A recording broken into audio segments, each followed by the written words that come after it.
because then she'll show up. I mean, she'll appreciate the way that you show up for her if she actually finds value in those things. I like that. See, that's what I'm talking about. Good morning, fellas. Good morning, brothers. First and foremost, brothers. Good morning. Thank you for joining. Hopefully, we all in our right mental capacity, which I'm assuming that we are because we were up this morning and we're thinking correctly. Brother Top, good morning. Welcome in. Question of the morning. Yes, sir. And this is the question to some of you ladies out there too. You can answer it as well in the comments. Do men really show up in relationships, or do they just show up when it's convenient? Yeah, so men lack preparation for the kind of woman that they're dealing with or whatever it is that they say that they want. So I don't believe that they show up in relationships. I absolutely 100% agree with them showing up for what's convenient. So I'm of the belief in the world of Top that 90% of men do not value, do not like, do not appreciate, do not see, do not understand women outside of how they benefit from them. And so the comforts of a woman they understand, but what it would take to really truly be involved with that said woman or her value system, yeah, they not really worried about that.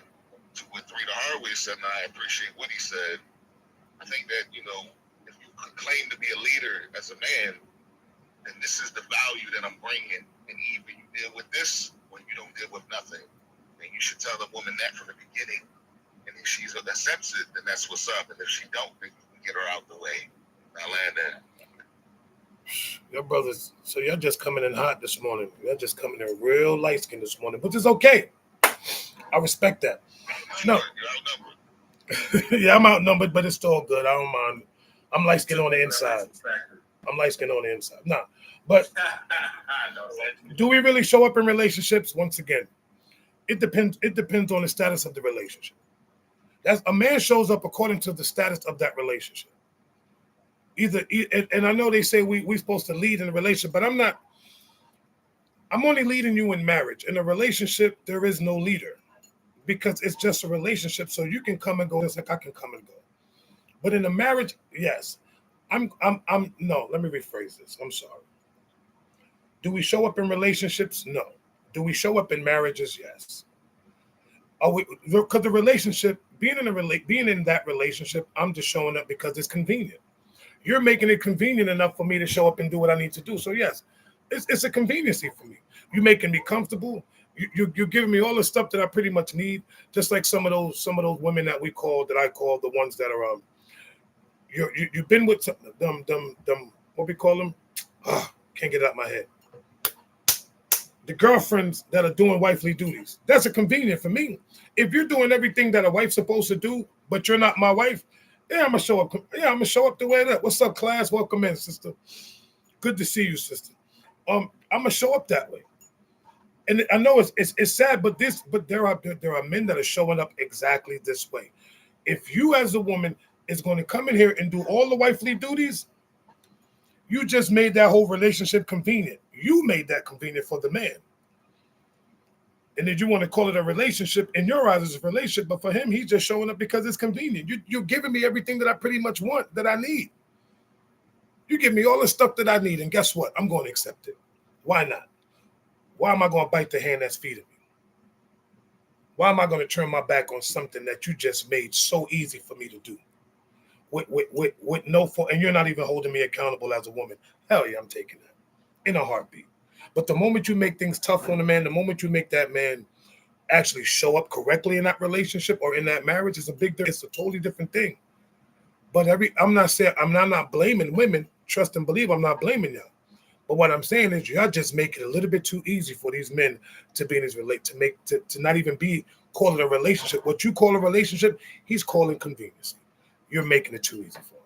Yeah, we also got to put things in perspective too, because we on this toxic thing, and there is obviously a generational gap that needs to be mended. So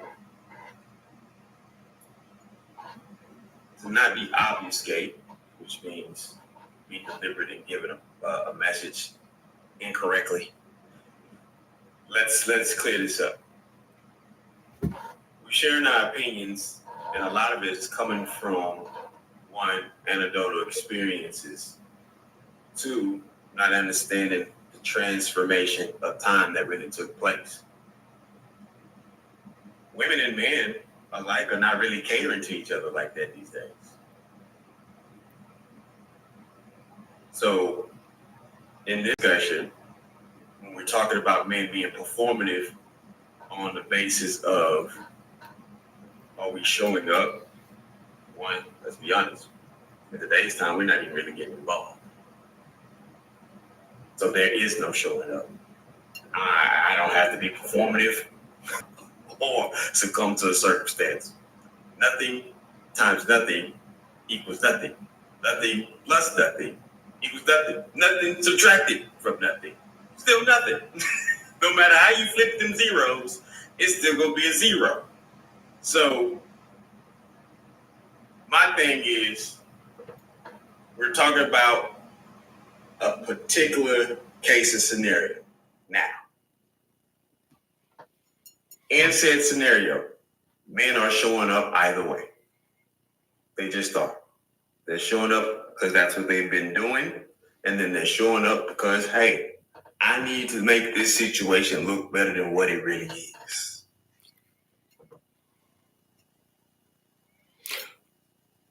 The thing about it is, for me, is like, when it comes to men, we sit there and we, what's up, Stopper? Good morning, brother. Welcome in. We talk about certain things in our relationship and how we want to move and how we're supposed to be as men. But in reality, a lot of us are not moving accurately. And the simple fact is, like I said, when I said women make it too easy for us, they do. They make it so convenient for us. And we're the ones that deal with it. Like we're not even out there really doing it. Like, okay, here's a better way. Let me say this. Even at the pursuit, do we stay consistent? Do a lot of men stay consistent after the pursuit of the woman? Like, once we get the woman, do we truly stay consistent, or we get comfortable? This is where that convenient part come in. Once the pursuit, we're going after her, we're going tooth and nail, we're doing everything that we possibly can to get this woman. And the moment that we get it, do we keep that consistency? Or do we just get comfortable and be like, you know what? Now I'm a pivot. I already got her. So I don't need to do the extras that I was doing before. Is it fair to them? And it's just a question as a man. I'm just asking us brothers. Is it fair to us? Is it fair to the women, or are we just like, you know what? I did what I needed to do to get her. I don't need to put no more work in as much. I do think some men do stop after the initial catch. Once they have them, they tend to get complacent. I've learned over the years, especially with the last marriage that I had, that complacency can destroy everything. And as a man and as a woman, because as much as I have to keep you engaged in me, as a woman, you have to keep me engaged. But yes, after most cases, most men, they tend to stop the pursuit of keeping you because, well, I already have you. What else do I need to do? But in reality, just because you have her don't mean she's going to stay. So you have to keep switching it up in a sense of acknowledging her, letting her know, hey, I see you, whether it's taking her out, because you still got to date the woman. Even after you get married, you still have to date this woman. You still have to encourage this woman. You still have to support this woman. You still have to let her know verbally, physically, emotionally, spiritually that, hey, I see you. Because the moment you start slipping, again, they're going to start talking to somebody else. And then what they doing, they're giving that blueprint to somebody else. And then now you're no longer intent with what you used to be. And now somebody else is going to take the place of you. And then you're going to be mad because, hey, what's going on? Why are you over here talking to this person? Well, they listen. So let me see me. Let me reset the room real quick. I'm sorry. Ladies and gentlemen, we got 135 beautiful people in here. God, man, what's going on, my brother? I see you in the building. We got 130-something people in here. We only have 15K. Come on, I'm just asking y'all to tap the screen. I'm not asking for no gifts. Just help tap the screen, which helps us move to another algorithm. If you're enjoying the conversation, put a 1 in the comment. If you want more, you can keep putting more in the comment. Come on, Top. I see you. Then I'm going to go to Stopper. Yeah, so how I look at this, and again, I'm referencing things from the world of top. Can't speak for other men. Um, I'm not doing nothing, not doing anything more than being myself and dealing with a woman. I'm not trying to convince her or do anything outside of showing up authentically for her to be here. I think too many men are comfortable trying to convince a woman to be there. Like when I hear, when you got to do the work to get her and then you got to do the work to keep her. I hear a man that has been trying to influence this woman or trying to get her to see your value, and you pretty much got her on lease. Because if you stop doing whatever it is that you did to get her, she's going to leave. When a woman values you as who you are, you ain't got to do nothing but continue to be who you are naturally. And I think that's where men have problems. You want the woman that doesn't naturally align, naturally like or value you, and you want to do things to get her and keep her in your circle instead of dealing with the kind of woman that sees your value as a man naturally and wants to be there. You don't have to keep nobody that wants to be there. I'll land. No, you're 100% right. Sometimes we try to force a relationship, and then we realize the woman we get is not the one for us because we forced the hand. And then we start using certain mechanisms and certain tools just to pursue this woman. But then the sad part about it is a lot of times we're I think the reason why that we don't stay consistent with the person that we pursue because that's not the person we're not supposed to be pursuing. We're pursuing the wrong woman, and it's the reason why it doesn't. It's over for us. Like okay, in some men, and I'm just saying that, or in some cases, you have men that are only pursuing women just for the sexual act. I'm trying to get shorty because her backside is crazy big, and it's the only reason why I want to get her. I'm trying to pursue her, or I'm trying to get her because there's another dude that wants her.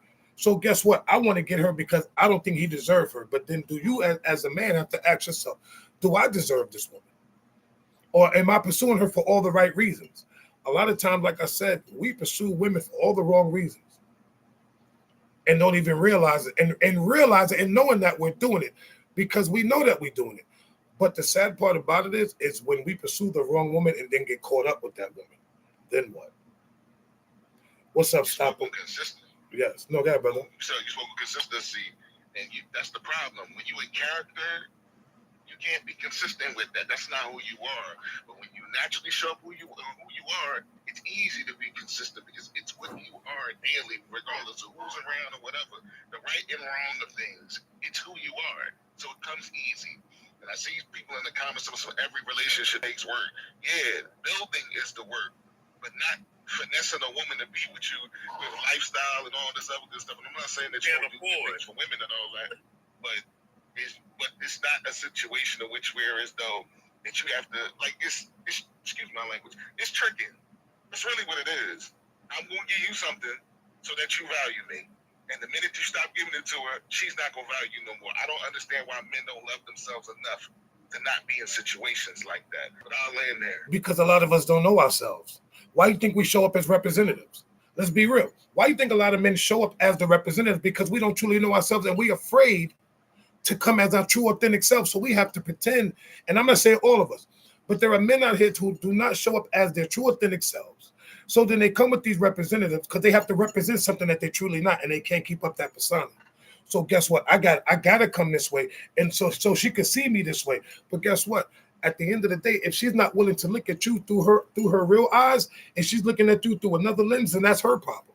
But you as the man have to stand 10 toes down on who you are, who you truly believe that who you are. If I'm saying this is who I am, then this is who I am, and I'm standing on it. I'm not going to switch up because, hey, I got to change my whole mode. I got to become D Awesome. I got to become Stopper. I got to become 3 the hard way. I got to become Top. I got to become PR in order for this woman to see me. Then guess what? Then she's not seeing me. Here's the thing that stands out to me. And I hear my grandfather clear as day. Real recognize real, son. That's why you get in the performative method. Because you was performing. Real recognize real. But how do we know? But see, here's the thing. If she's not performing, but we men, because I'm gonna be real, I gotta call a spade a spade. A lot of us men we out here and we're faking jacks and we're performing and we're putting on acts because we want to impress the woman. It's not for her to impress us. It's for us to impress the woman. So in order for me to impress the woman, I got to be better than who I claim that I am. I got to be looked at in a certain type of manner so she can see me as this man that I am really not. So now I got to go in and put my costume on and throw my mask on so she could see a whole different person. But then at the end of the day, when the mask and stuff start peeling off, because you can only keep that makeup on for so long, when it starts peeling and your true authentic self start coming out, and she starts looking at you differently, is because you changed. She never changed, you changed. So as a man, if you come correct, you will always be correct, and your relationships and your marriages will be correct. But when you start coming with mess, all you're doing is creating more mess. And now the lies, the deceit, her looking at you differently, all of these things starts to change. And you can't get upset at yourself. You can't get mad at her because she's only seeing who you truly are, which the person that you should have been all along, and allow that woman to accept you for who you truly are. So are we saying majority of men are not doing this, or that men? I'm not saying the majority. I'm not saying the majority of men. No. I'm not saying the majority. I'm saying there are men out here right now who are, and this is the reason why we're doing what we're doing right now.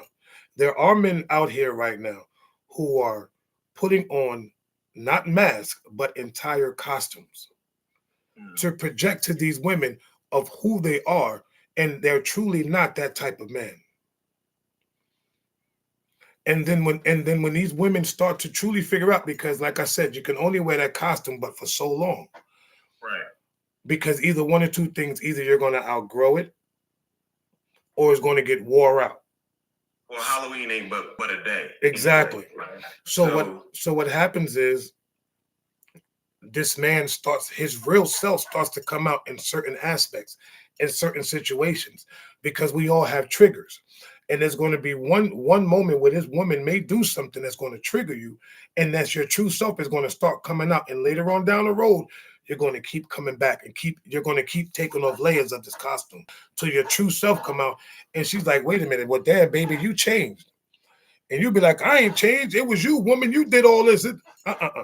She has always remained the same. You as your man, you just took off all that stuff, and now you came who you are. It's just like this, like Superman. Superman had to hide his identity. But for how long can you hide your identity till somebody, Lois Lane, finds out your identity? The woman that he was in love with found out his true identity. He couldn't hide it but for so long. You see what I'm saying? So for every man that's a superhero, you cannot hide your identity from the person that you claim that you love, because she's going to find out. And now it's up to her if she still wants to accept you. The thing is, do I still want to be with this man, or do I want to walk away from him?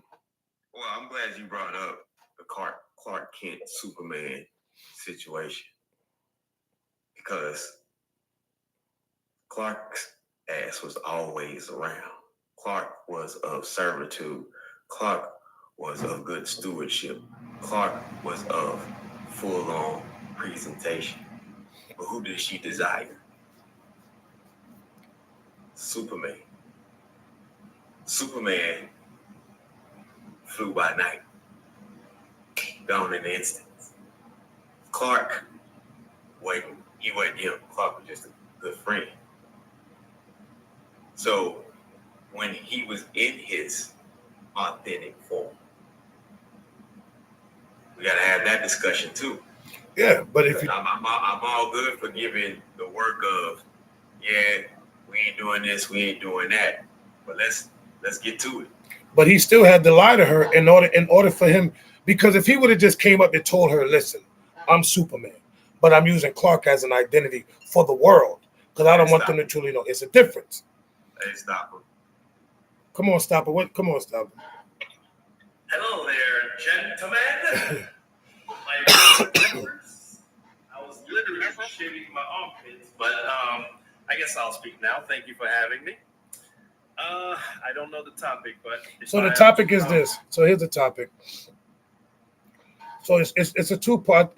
Do men really show up in relationships, or do they just show up when it's convenient? That was one.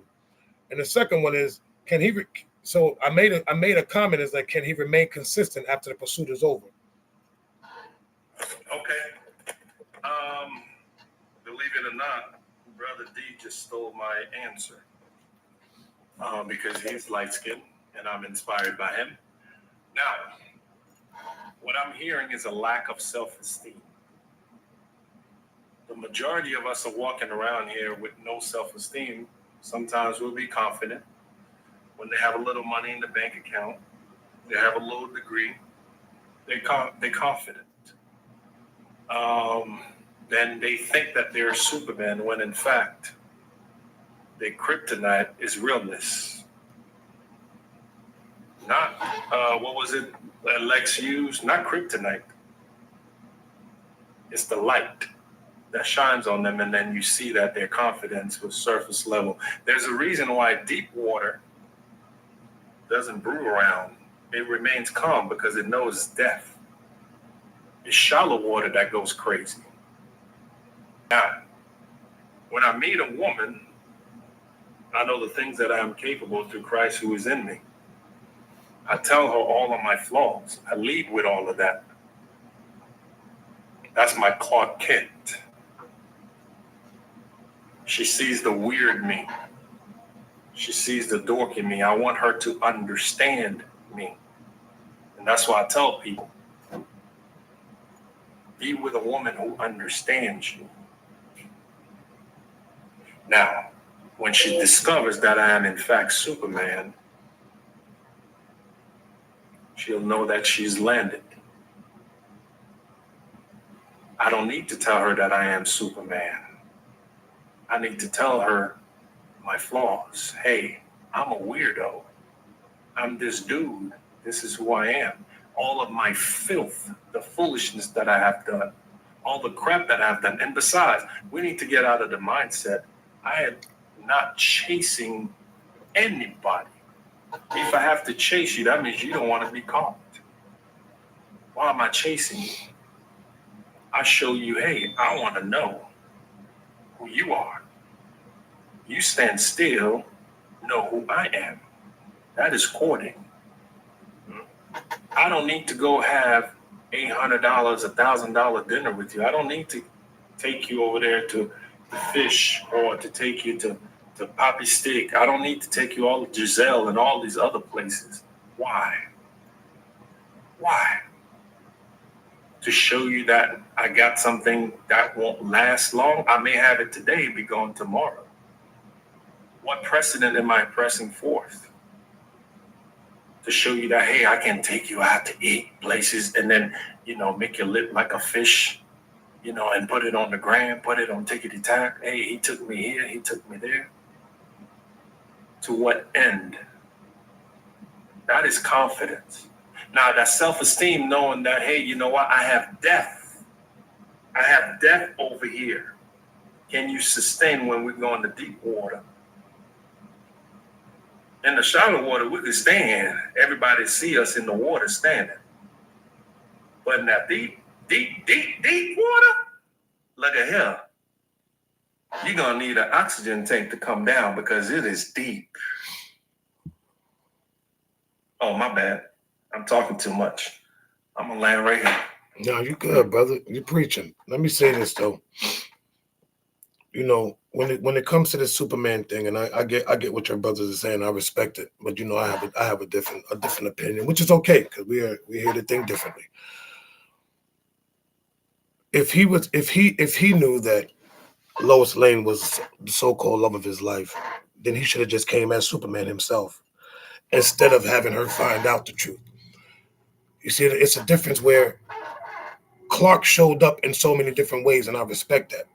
But he still wasn't his true self, because if he would have took the glasses off and just took the suit and the shirt and tie off and just came like that and did those same things, she would have accepted him even more. But he still had to go through. He still had to lie to her. He tried to pursue her in a way that, hey, I don't want to show you who I truly am. That's basically what he's saying. I don't really want to show you who I am, but this is who I am. Okay, Velvet, may I say something? If I am a proud owner of a Bugatti and it is filthy,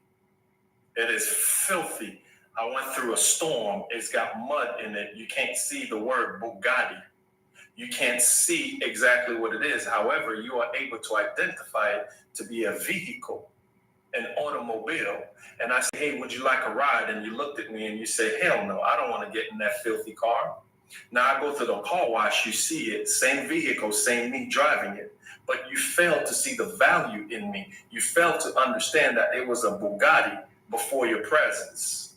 That is on you. I don't need to show you that I'm a Bugatti because my engine is the same. You're supposed to identify the engine when you get in the vehicle and you push on the gas. It behooves you to know who I am. That's why I said you need to understand what's before you. It is not for me now to come and be like, hey, I'm a Bugatti because I have mud on me. You fail to see my value? Come on now. So, Come on. but here's the beauty of it, right? What if she never failed to realize that he was Superman the entire time? What if he never would have told her? She never would have found out, because remember, she found out his identity. It ain't like he went and told her, and he only told her after she found out. But once she found out, then what? But come on, Top, you got your hand up, brother. Yeah, so I love this. And I know we see things differently, and that's good. Yeah, I would never deal with Lois Lane at all because she wouldn't accept me as Clark Kent. She only wanted to accept me when I was Superman. Get away from me. I need the woman that's going to accept me as Clark Kent so she can truly appreciate my Superman later. But if I got to be Superman in order to get your attention, bye. And a lot of men need to get out of that. So what Stop is saying is true. I'm not selling myself to you. Women that is looking for the man that she can align with and can be led by, she's taking the time to see that. She knows what she's looking for.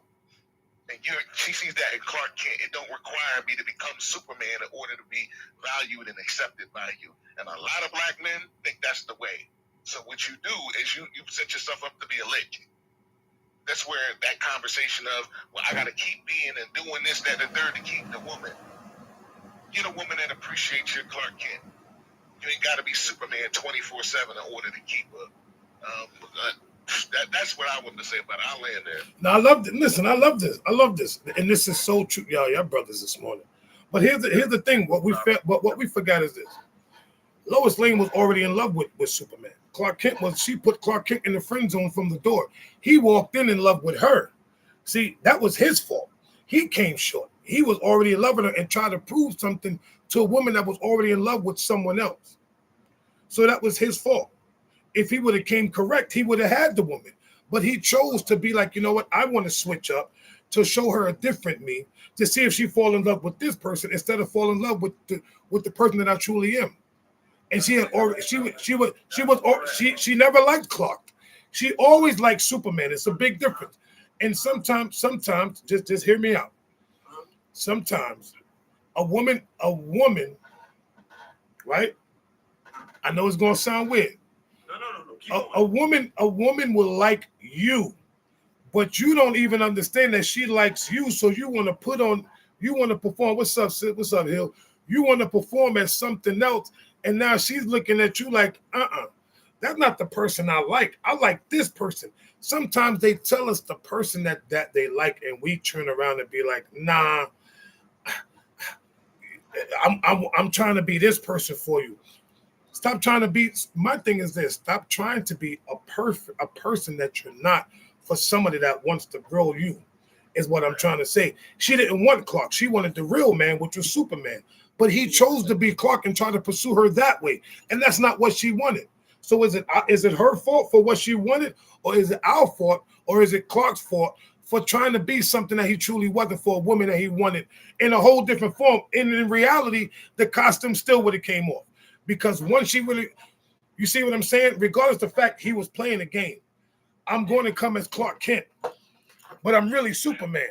But at the end of the day, I'm trying to pursue you as Clark so you can see me as this person, even though this is not truly who I am. This is not who I am. I'm really Superman. But you in love with the man that I am. You in love with the real me, but I'm trying to show you another me. V, hold on, brother. Hold on, my good brother. You know I loosely. Right. It is not just with the love of God that I love you. I love you as my brother. Okay? You are on the wrong path on this one, brother. And I say that with love. A man who presents money alone, he's a broke man because he has no substance. Come on now. If money is all you have to present to a lady, you are broke. Clark Kent pursued, he was chasing Lois. She didn't have time for him.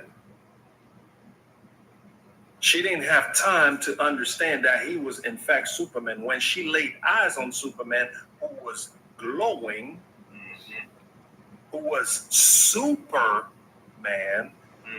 that attracted her. If you notice, if you remember clearly, Superman didn't give her the time of day. He didn't give her time of day because he wanted her to understand who he was, his quirkiness. Like, hey, I'm that weirdo. I'm coming in. You know, I'm trying to fix my suit. You know what? My eyes ain't right. You know, hey, do you love me? Come on. Can you love me when I'm down? Now, without this super suit, who am I to you? Some of us are doctors. Some of us are attorneys. Guess what? It takes one malpractice to lose that. Come on. Who are you as a human? Can you love me as stopper when I don't have money in the bank? Will you respect me when I don't have a mansion?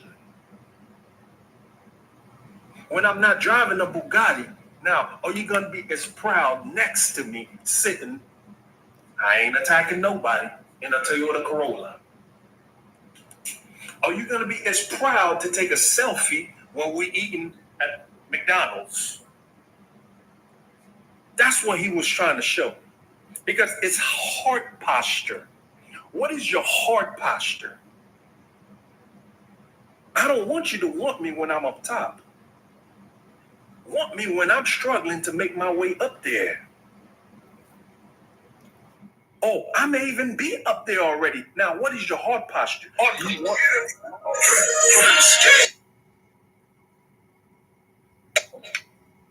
let him go ahead. So we're gonna act like we ain't watch Coming to America. We're gonna act like in real time we ain't really seen So you trying to switch up the movie? Nah, son. Stay on Superman, bro. No. Stay here and get this work. We're gonna act like in real time we ain't see Sultans not present themselves to be falling out of control, right? This is what we gonna do. We gonna pretend that as if plenty of us didn't sit here and say, if you don't want me at my lowest, you don't deserve me at my best. Right? Okay. So let's take this into consideration when it comes to one Clark Kent. Because if I can recall, he might have saved Lois countless of times because he was always there to catch her in certain situations and prevent her from being in certain situations. Now, Superman showed up in the grand vizier of the situations when they were a little bit dynamic. But it went unappreciated when he was Clark Kent, still being of what? Servitude. But he's the fraud. He's the manipulator. He's the peon. Okay. Hey, stop it. What was that thing about good we was talking about this morning? When good wasn't good. Yeah, when good, do you not know perfect is the enemy of good? When God created the world, he said it was good. Now, you can't have good without having God in good. Now, perfect is from the devil. Perfect could tell you, hey, your lips is too small. Your booty ain't right. Oh, by the way, your chest is too small. That's why a lot of us are unaliving on the beds. Because we're chasing perfection when perfection wasn't what we were created to be. Now, the devil, in his manipulation, what it does is he tells you, hey, I'm going to change the word perfect now Y'all Gucci. We associate something that is good to be Gucci now. Interesting. Oh, my bad. So I know that. Well, welcome in, TP. PR. I know you had your hand up, brother. Okay, you got the floor. Because D kind of already said it in a sense of like, and Stopper said it, Top said it. Everybody's been saying it the whole time. It's like, I don't want somebody to come after me. Everybody's been saying it the whole time. It's like, Somebody got an echo. I'm at top. You know what I'm saying? Like, I'm already up here. Why did you get to experience everything, but then when I hit rock bottom, all of a sudden, the same love and affection and care is already gone. So I'm like, I agree with that. Like, Clark was doing all these things as Clark Kent. Like D said, he was serving Lois as Clark, not knowing that up to a point where when she finally found out he was Superman. But it's like she was more infatuated and lusting after Superman.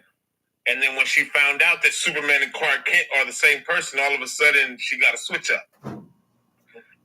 But that's just me. No. So it's like, I think she accepted Clark because she knew what came with Clark versus loving Clark before she knew what came with loving Clark. But that's just my point of view. I'm gonna land on that. No, I respect that. So let's put that in our own true perspective, right? Here I am. I am a man.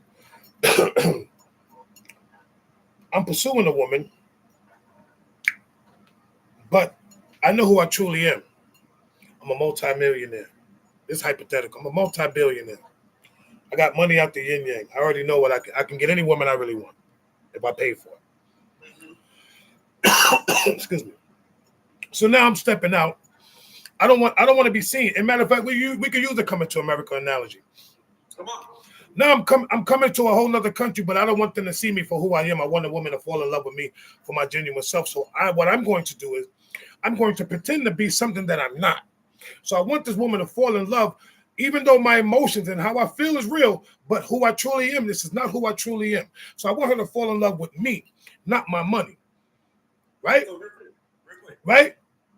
Come, all right. Real quick. Before you go any further, real quick. Is my money me and am I my money? Excuse me? Is my money me? That's the part Am I my money? I am me. The money is the extension of the man, not the man. Am I my money? And is my money me? But at the end of the day, here's my thing with this, right?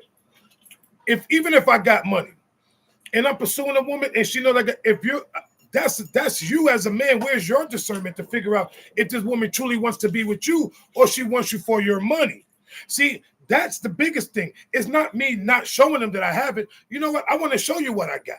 I'm going to show you everything that I got. So now the question is, as a man, I will truly know if this woman is if she's for me, because we always say, where's the woman's discernment, but where's the man's discernment? Where's ours? Well, we can truly, this is the reason why I say that we choose wrong. We pick wrong, because at the end of the day, if this woman is with you, you know what? I'm with you because I want to be with you. I have to still show you who I am. And you can still have money and do it without having to pretend not to have none, number one. Number two is how you move as a man. All right. How you as the man move. So guess what? If I'm moving as as set man that I claim to be, regardless the fact if I'm rich or not, I'm moving as this man. Guess what, women? Are you going to accept me for me, or are you accepting me because I got money and what I can do for you? Now, if that's the case, then guess what? I can't be with you. I need you to bring South Bronx right here, right now. Right here, right now. I need you to bring South Bronx right here, right now, and I'm finna bring Southside Houston, Texas with me. So what you telling me, from what we both know, of a certain path and creed, that if this lame dude, that is known as a lame dude, without money, all of a sudden becomes this quadrillionaire, he not lame no more, correct? Correct. But why would you come as a lame when you instead of just coming as yourself? Correct. No. Even if I got the money, brother, even if I got that bread, if I come with what happened? He a rich lame. How a lame is a lame, Always a lame. right? A lame is a lame. But my thing is this: Why would I want Here's to? the thing, brother. But at the end of no. What I'm saying is this, right? Even if I'm a rich lame, I'm a lame. Okay, let me use me as an example. If I had money, if I was a billionaire, and I had money, and I want to pursue a woman, I'm going to talk to her in a way that even let her understand. Well, listen, this is who I am. Because it's about, are we not supposed to be up front? We're supposed to be our true, authentic selves, correct? So why can't I listen? I'm a very wealthy individual, but this is not the reason why I'm talking to you. I'm pursuing you because I see value in you as a woman. I see something in you that I like. I'm not here to buy you. I'm not here to tell you. I'm not telling you the reason why. I just want to be open and honest with you and tell you who I am, which is what a lot of us don't do. Let's just be real. We don't really truly go to him and tell, listen, this is the type of man that I am. It only comes out later on down the road. But if you're really trying to pursue this women, why not just keep it a buck and be like, look, if you got money, you got money. If you don't, you don't. Brother, wait 1 minute. And like my brother Stopper said, I love you because not only we're a brother by proxy, but we're a brother by the bond. That's why I love you. So in the midst of me loving me, my brother, I'm going to have to give it to you like this.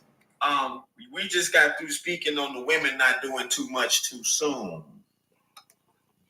Did we not? But that's because women give out the blueprint. But It's different. brother, stay with me. We just got through speaking on women not doing too much too soon. Okay, so here it is. It's not that these men are hiding who they are. They're just not showing what they have. That's a big difference. Hiding who you are is a character that you're presenting. Hiding, not showing what you have, has nothing to do with your character. These are just things you attained because you have a certain character. Now, let's take it a little bit further. The fact that my brother talked about the guy that may have the Bugatti and the Toyota does exist. Sometimes he don't want to be driving the high-end car because he may live in a city that's filled with potholes. And you know the high-end cars require maintenance like the low-end cars. But guess what? I'd rather pay $400 for a set of brakes than paying $1,500 just to get one looked at on the other. Rather if I got it or not. Okay, so Hey, hold. Am I wrong? Hey, hold. Can I say one last thing? I'm gonna bring it biblical to you, sir. Did Jesus come in as the Almighty God on earth, or did he show up as a carpenter? Did Jesus say, "Hey, I am your Lord, your God. You follow me. I am the King"? He said, "Nope." He came in. He said, "Follow me." he said what he said. He said, I am the way, the truth, and the life, right? Did he not say that? But this is But that was after the fact. Thank you. That was after the fact when they had to spend time with him, and they said it. They said to him, "You are the Messiah." He didn't deny it then. He asked them, "Why do you say that I am the Messiah?" If Jesus can do it, why can't a man do it? Did not Jesus say, "Hey, to be like Christ, to be imitator of the Lord our God"? What are we talking about here? But the question is, my brother, and I like to pray what they said in the comments. If he gave you a gift, why are you hiding the gift? If you got money, why you got? Because what I'm saying is this. All I'm saying, and y'all can get mad at me all you want. I love y'all. It ain't a bad thing. It's like Y'all can have pushback all you want. I love y'all regardless. At the end of the day, brother, with your light skinned selves, let me explain something to your light skinned dude. Matter of fact, let me help some of your red bones out real quick. Let me help some of your red bones out real quick. Listen. All I'm saying is this: if I got it, so what? If I got it, it's mine. What do I need to hide it for? You're hiding it. You are hiding it. If listen, You're not leading. I'm not leading with it neither. I'm not leading with it, but I'm not hiding it at the same time. If the difference of you being with her and not being with her is what you have, trash her. Thank you. End of discussion. Just because I have it, let me say this. No. Just because I have it does not mean I value it. Setting up the fall for this. Hey, cuffing season's around the corner. We all know this. If you in the mall and you looking good, and that man don't buy you a Birkin bag, that ain't the one for you. Wow. Hey, ladies, if you looking good and your lace front is tilted, and that man ain't off to get your hair done, that ain't the one for you. First of all, it ain't our job to get ahead. Let me. I mean, that's a whole Well, nother guess conversation. what else is not our job? It's not our job to show everything that we have upon initial meetings. It's not our job to reveal ourselves in full front, like it's not her job to come out and be a customary wife out the gate. It's interesting that you're saying this because we sit here because the reason why I'm saying what I'm come on. A woman of valor is a turnoff when you are leading with all of that, anyways. A woman who has self-esteem, who knows who she is, she stands still. She's a woman of God. When you come around trying to show her your Bugatti, that's a turnoff to her. So let me. That's a turn off to her. I'll land there. So I got three new brothers. Can I say something? Come on, y'all about to come to you, TPG, Scott, and James. Good morning, brothers. Welcome in. Come on with it. So I get both sides of the spectrum, right? Because I'm a person. I'm doing all right in life. I'll say that.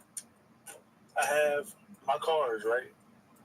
My cars, I can't not drive them, right? So when I meet a woman, if I choose to take her out, I don't have like a Toyota Corolla. You know what I'm saying? So on your side, I can't hide what it is that I have, right? It is what it is. She's either gonna look at that as like, oh, he got bank, or she's just gonna look at that like, oh, he just got a nice car. On the flip side, every woman ain't going to my house because once you see certain things, you will either choose to get comfortable or it's not going to impress you at all because this is my lifestyle I've built for myself. So I agree with you on the sense of, hey, it is what it is. If that's how you look at it, that's how you look at it. But I'm trying to use my discernment to know if that's what you're looking at or if you're just like, oh, okay, he got his shit together. Cool. You feel me? That's all I'm saying. It's my discernment. I can't downsize myself to fit somebody's mold to try to give them that like, oh, you know, I don't know. I don't want to look like I got this. I dress in jewelry every day, drive a Porsche every day. That is my norm. That is literally my norm. Been my norm for a long ass time. I can't change that. I'm not changing it. And it's not me leading with money. Anybody that knows me knows I hate the conversation of money unless it's about making money. Period. Well, I don't like bringing up money. I don't like when people ask me for money. I don't like none of that. I gotta give a shout out to somebody. I'm sorry, Dr. Janelle Nicole. That's my niece, my real niece. Boom, boom in the building. What's up, baby? Thank you for joining us. But go ahead, brother. Continue, please, cooking, because what you're saying is exactly what I've been saying.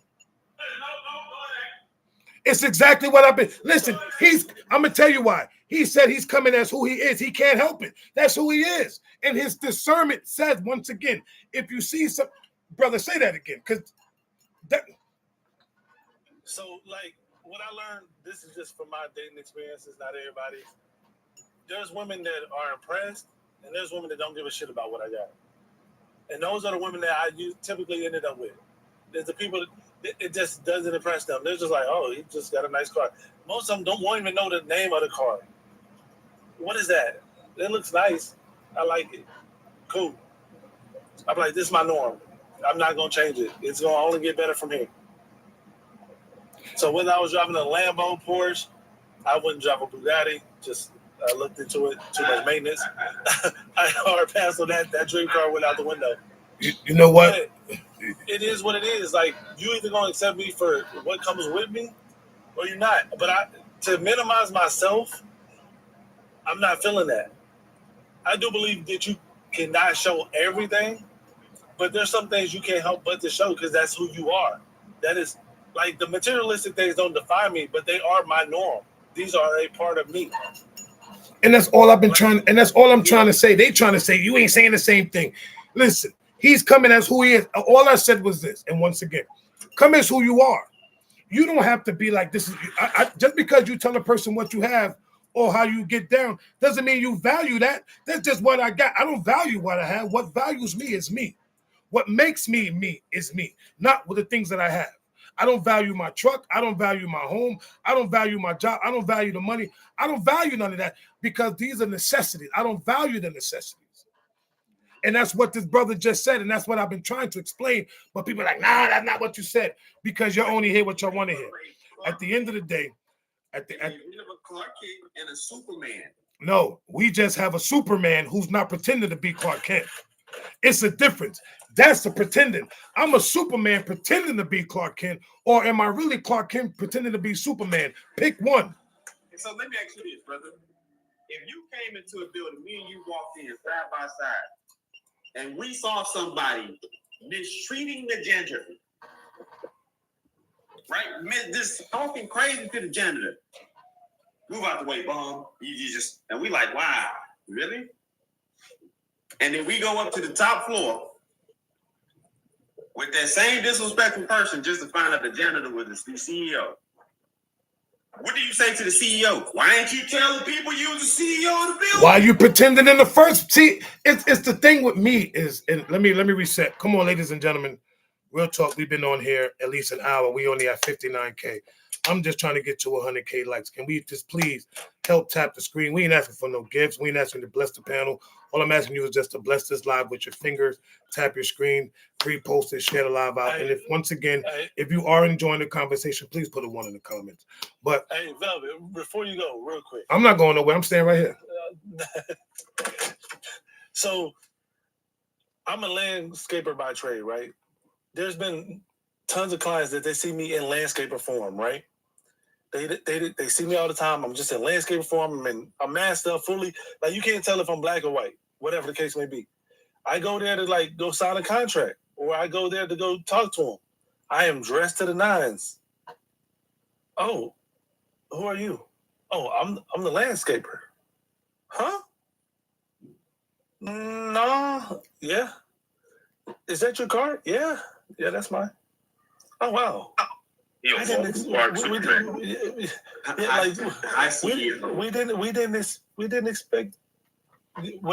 What did you expect? What does a landscaper look like? Ask me what I do. Right. I'm like, what does a landscaper look like? Correct. I'm actually curious. I'm like, what does it look like? Well, they usually just, I don't get a job, bro. Yeah. Hey, I've had people like disrespect me because they thought I was just that, and I'm like, no, I'm the owner. Like, I own this. Oh, yeah. Big difference, huh? Mm-hmm. Can I go talk to your manager now? Because I don't really talk to middlemen. Go get your boss. Mm-hmm. Then it becomes uncomfortable. I'm just saying, like, so in reference to the whole treating the janitor, that's a character flaw. If you treat a janitor like, I don't know if we can say shit on here, but if you treat a janitor like crap, right? And then all of a sudden, you find out the janitor was the CEO, that shouldn't have changed anything, because you never should have treated the janitor like a peasant, like he was beneath you. People that feel like they're higher than somebody based on status, money, all that, that's a character issue. Come on, bro. That's a flaw in yourself.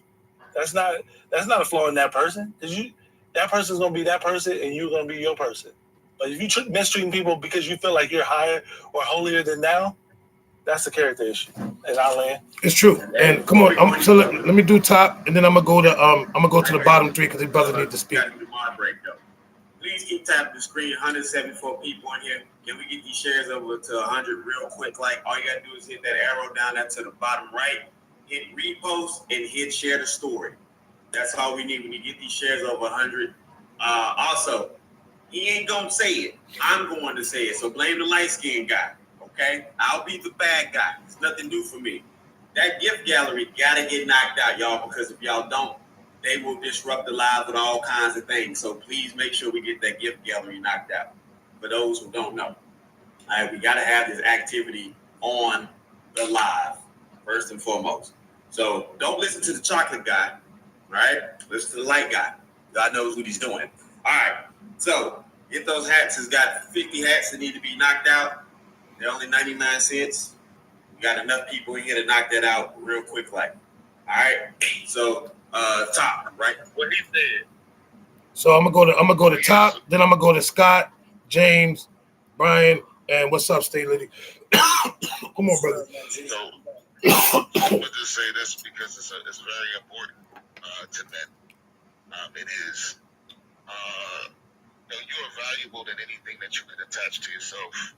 Most black men do not understand that the value is you. If it can be taken away from you, it really has no value to you. It's an extension of who you are. It is not who you are. So we talked about consistency earlier. Money can be taken from you. Even if you work for yourself, you're reliable on other people. So it's nothing that you really can control. So why is it that you find value in things that you cannot control?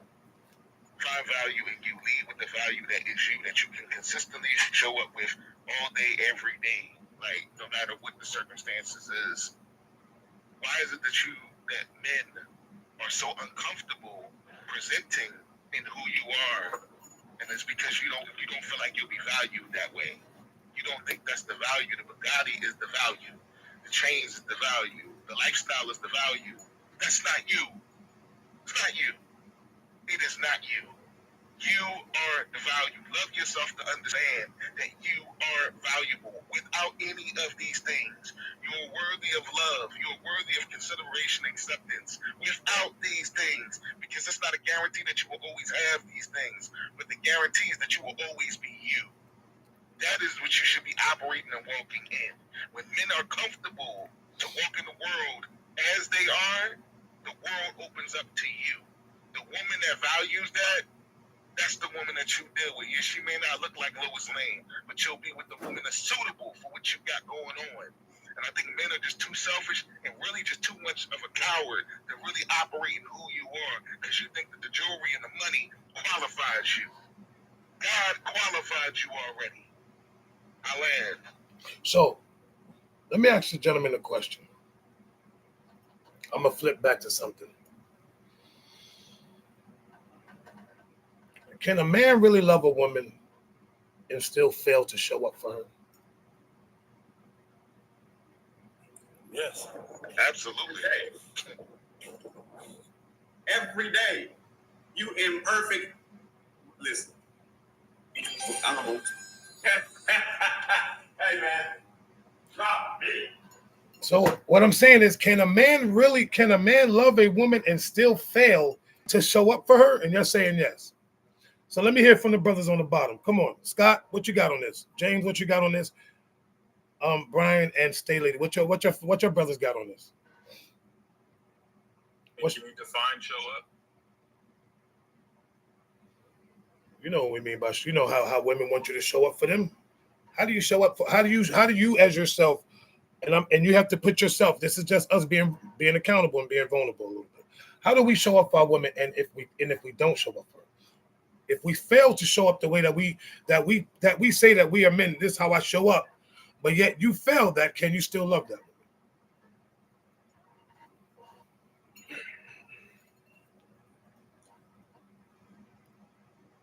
I want to about that. So, I'm sorry. Go ahead. No. He got to wait. I'm saying, brothers at the bottom, please go. Please go. Come on, lady. I'm gonna say this. You can never stop being lazy, right?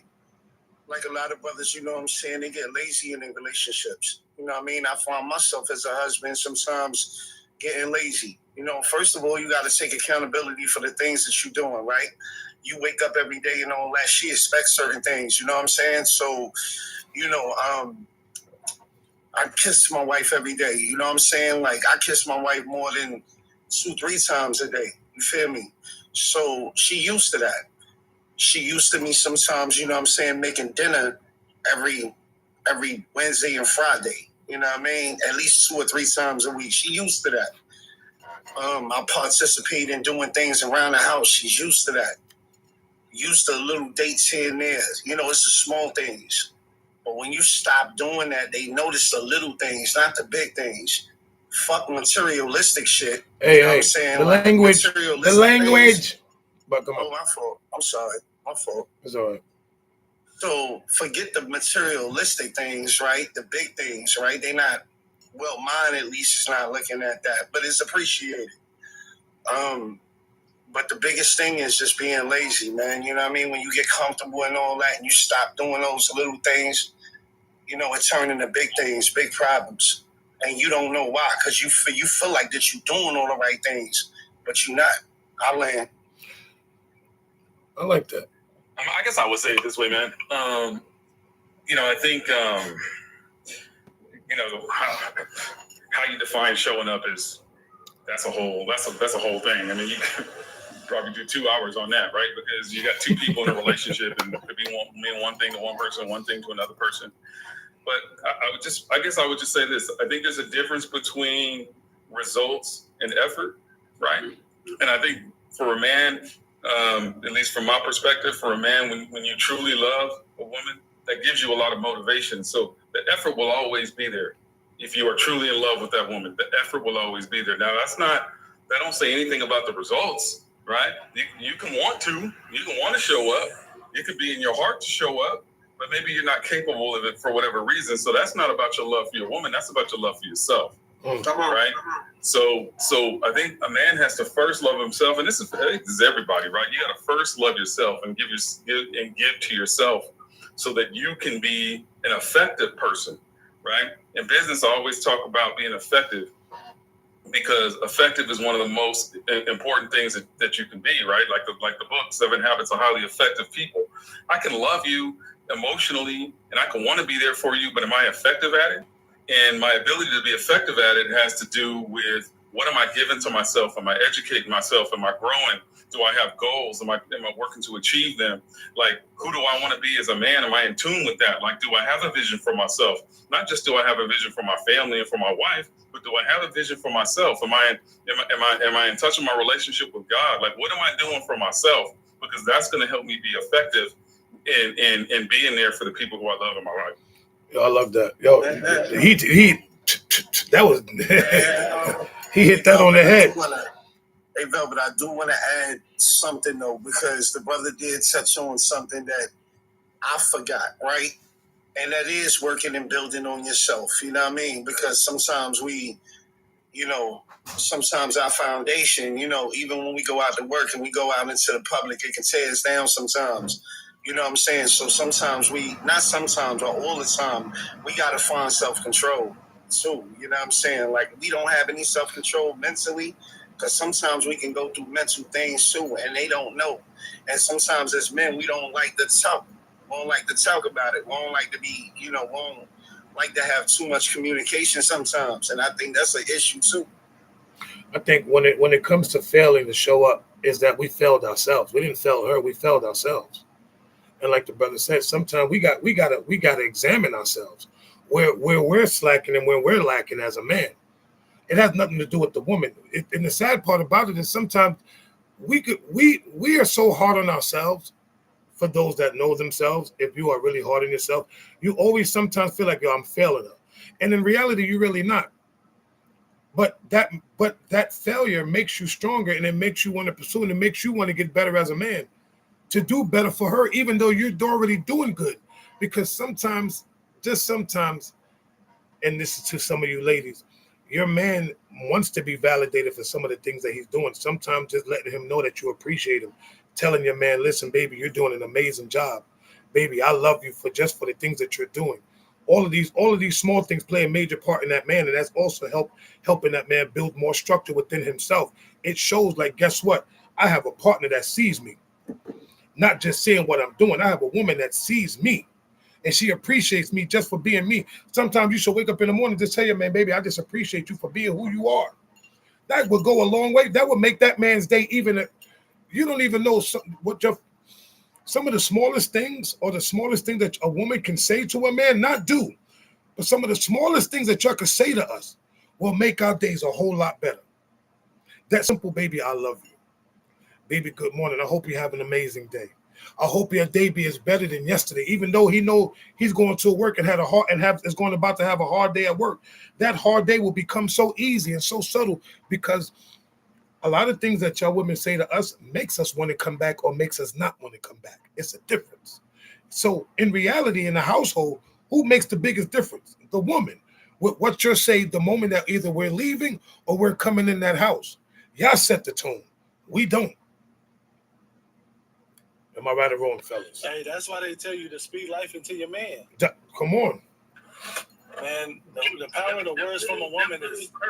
Words of encouragement do a whole lot for a man. And it can change a day in a matter of seconds. Just four or five little words. It changed the whole aspect, your whole point of view on life. When your woman put you in it just said, hey, you know what, babe? I'm proud of you. You're doing a good job today. I see you. Speak to the king and who he is, even when he acting like the court jester. Come on. Yeah, you can expect and not protect them. For real. Here's the situation, right? They know the cheat code. They know it. We've given it to them 1,000 plus times, and 1,001 is cute and all, but they have the answers. It's an open book test. They have all the answers. That there is nothing more that needs to be pushed over the table about just saying something simple. We don't have to do that. We're not gonna do that. Scott, go ahead, bro. I think there's this, for me personally, I feel like I had to learn this lesson that there's this conception that just because somebody really loves me, that they were automatically going to do everything I needed them to do for me. I felt like that was going to be a one-to-one type of thing, right? And it was funny that you say this because earlier this week, though, that you out of context, but earlier this week you were mentioning about how you deliberately spent time to learn your woman. You deliberately observe her actions, observe what she needs, and you were able to respond and provide the things that she needed based off what you observed. But I felt like there was a missing piece in that. Like, I feel like you still need to have some sort of conversation, right? Because just because you observed something one way doesn't mean that's exactly how she's feeling, right? That may not exactly translate to what she's actually needing, right? So for me, for this particular question, I think it's very easy to absolutely love somebody, but still fall short in their eyes and your own eyes, right? And those are two different situations, but falling short in their eyes because there are needs that need to be met, and there's only one way to get there, right? And that's through some sort of conversation, that's through some sort of communication, that's through some sort of shared relationship experiences, right? And until you get to that point, you're going to fail time and time again until y'all figure things out to make that work for y'all. And that's it for me. First of all, I want to say this: the beauty of what we do, right? Well, let me go back, because somebody said that our partner is not our rescuer, and it's not to rescue me, because you're not here to save me, but you are here to speak encouragement and to speak life into me the way I do it to you. When sometimes when a woman is down and she needs that love and she needs that affection from a man, this is what we do. I know you said it, but I ain't trying to call you out, sister. You know I love you. At the end of the day, it's a difference, because you want me to rescue you. So why is it? It's not even what I don't even call it rescuing. I call it I'm pouring into you the way that you need to be pouring back into me. So if I'm telling you as a woman, baby, I appreciate you. I love you for everything that you do. All the stuff that you are doing, I love it. Thank you. You are such an amazing woman. You have done things for me that no woman has ever done. What is wrong with that? What is wrong with you just telling your man, baby, before you go to work, have an amazing day and just know I love you? That would make that man want to come back home to you instead of, well, before you go, let me just tell you what you didn't do. You already started the corruption the moment. You get where I'm coming from? It's the tone. Y'all talk about tone, right? Y'all want to set the tone, so who's supposed to set it? The woman. If we get into something, think about it like this. How many times, and fellas, tell me if I'm right or wrong, for any man that's in the comments as well. You know you got to go to work and you and your wife get into it. Y'all get into something. You find yourself on the road speeding a little bit. You're even more. You're more upset. You're pissed off at just somebody just even trying to cut you off. You get to work. You already mad. Somebody say something to you. It ruins your entire day, and you thinking about it all day, even when you at work. And then you don't even want to talk to her. So normally you would call her, but I'm not calling her. Now you call her. I ain't calling this B, man. She get on my deck because I don't even want to hear the crap. because the moment I call, I'm already at work dealing with this nonsense, and I got to call and deal with this. No, I'm not doing it. Then you pull up to the driveway. You don't even want to go in the house because you're looking up to see if the lights is on, if she's still up. Now I got to go in here and deal with this nonsense. Then you coming into the house. Now you trying to change your energy from sitting in the car to walking in the door. Now you walking through the door. Now you trying to test the temperature of the house. Your house, you got to test that temperature. And if she's still in that same type of time, y'all don't get it. Hey, Velvet, I'll say it this way, man. Especially if we're married, but when we love our woman, we care deeply how she views us. We care deeply how she looks at us, what she thinks about us, how she feels about us. We care deeply about that. Yes. Which is why it will ruin our whole day. Yeah, exactly. Right? Bro. And I don't know that they really understand that. Like, we care a lot about, like, if my woman thinks I effed up, like that affects me, man. You know what I mean? Like, I don't care what anybody else thinks. I don't care what anybody else thinks. But if my wife thinks I ain't doing what I need to do, right. James, I have literally said to these people, the closest companion to a man outside of God is his woman. I've seen 2 more times. The closest companion to a man outside of God is his woman. Last time. The closest companion to a man outside of God is his woman. This is why James said what he said. This is why Velvet said what he said. This is why Top co-signed what Velvet said. This is why my brother Stopper got his light-skinned hand raised. This is No, I mean, I done heard all the fluff. oh, that's what I'm talking about, baby, with the red hat. Let's go. Let's talk about, I got a twin. Wow. I done heard all the fluff. Now let's go biblical. Adam failed to show up for Eve. That's why we got the biggest deception to ever happen. We think showing up for a woman is, oh yeah, I'm paying the bills, I'm doing all that. Man, go ahead on somewhere. A lot of us are just weak because, oh, I love my woman, this, that, and the third. No, you think that's showing up while you over here doing some foolishness in agreement to destroy all of humanity. All of humanity may be your household. Because you are over here listening to your woman doing foolery, thinking like, oh man, I'm being a man. What happened? Adam was in the vicinity when the serpent was talking to Eve. He didn't walk over and shut it down. He didn't show up to her. He left her by herself to fend for herself. Showing up would have been like, hey man, get away from her. God said, do not. Do not. Simple. You are not needed here. Remove thyself.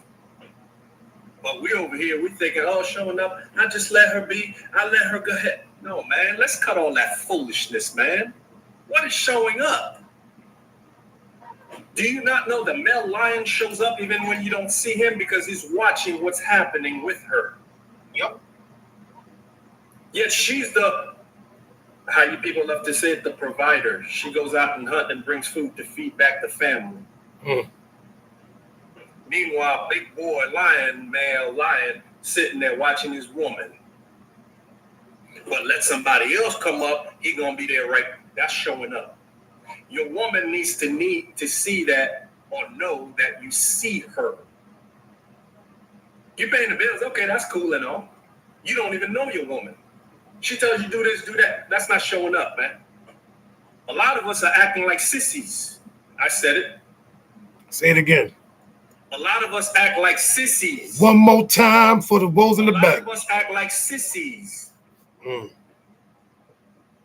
That's why most of us, our women don't even respect us. You ever seen a woman in a relationship? She's like, oh yeah, I'm here with her. Yeah, he just like, oh girl, Meanwhile, she got Tyrone over there. She got appointment with him on Tuesdays. Come on. Because we don't know what it means. We put out words. We say all kinds of foolishness. Sounds good. But we don't know meaning of things. Let's go back to the beginning. Let's go back to the roots.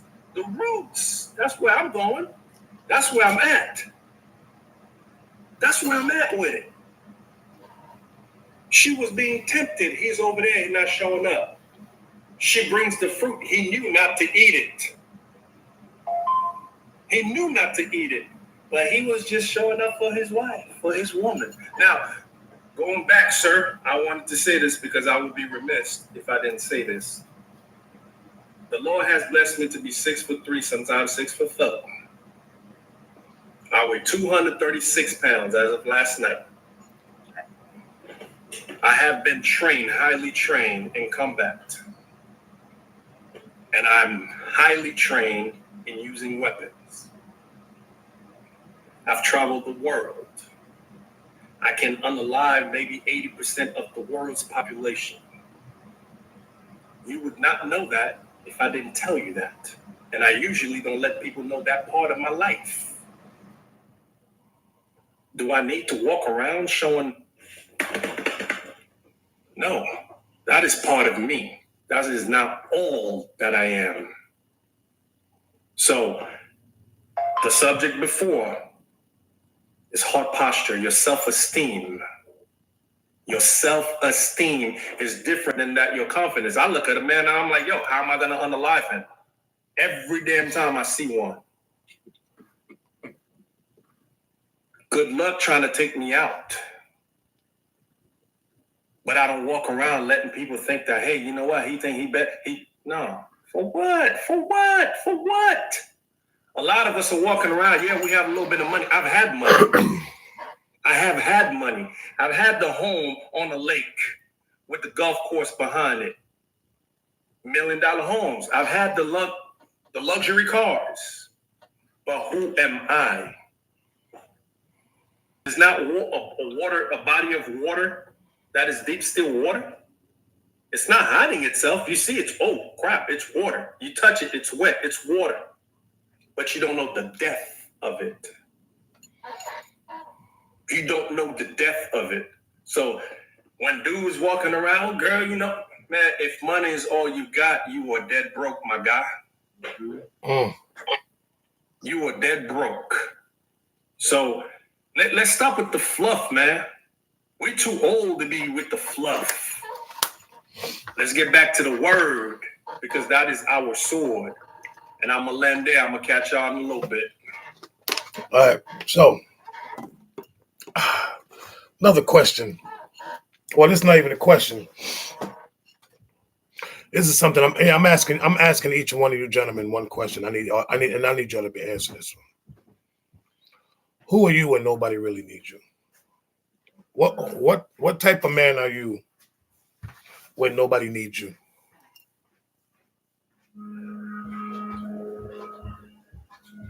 You want me to answer it? We can start from. I'm gonna start from PR. Work my way around. PR, D, Top, Stopper, Hawk, Scott, James, Ford, and Steve Lady. We're gonna do it in that order.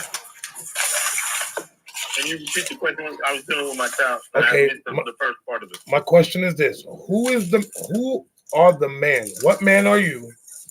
What type of man are you when nobody needs you? What type of man am I when nobody needs? When nobody needs you. Who is the man you are when nobody needs you? Same man I am when somebody do need me. I'm alone. I'm quiet to myself. But I'm also present, loyal, and I'm gonna keep it to you 100. I'm like, sugarcoating gets you nowhere. I'm me. Apologetically, I'm me. With or without you needing me or not, I'm gonna still be right here. I'm sorry that Khan doesn't like my answer, but okay. But it is what it is. I'm me. I'm like, I don't know anybody else but to be me, with or without you in it. I'm gonna do me. And If you don't like it, that seems like a you problem. You need to take that up with Jesus. That ain't got nothing to do with me. At the end of the day, this is who I am. But I'm honest. I'm real. I'm loyal. And again, if you don't like me for who I am on a daily basis, then again, you don't need to be in my circle. That's just the way it is. I'm not going to change for somebody. Will I adapt with my partner to make our relationship work? Of course, because I'm adapting with her. But I'm not going to adapt with other people that don't contribute into my life. Because if you're taking away from me, I'm not going to add to you. I'm not going to mess with you. But I'm me. Unapologetically, I'm me. The only person I'm going to adapt and change for is my person. And that's it. And even with that change, ain't going to be something where I change who I am. I'm just changing to be a better version of myself. I like and that. I land. Listen. Come on, D. I'm just going to ask God for blessing. As I always be.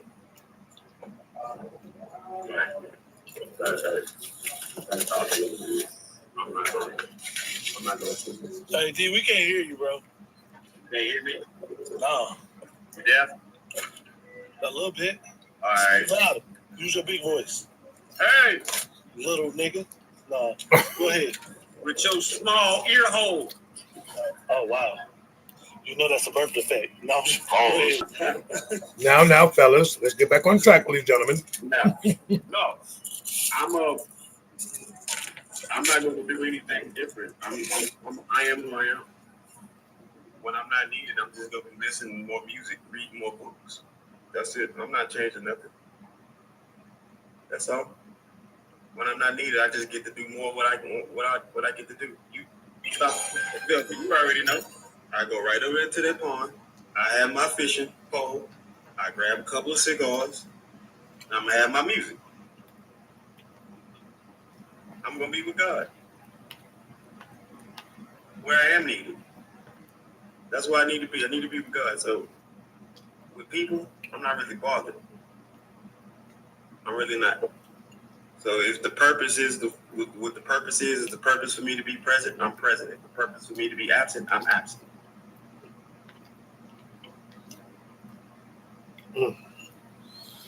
I like that. Brother Top.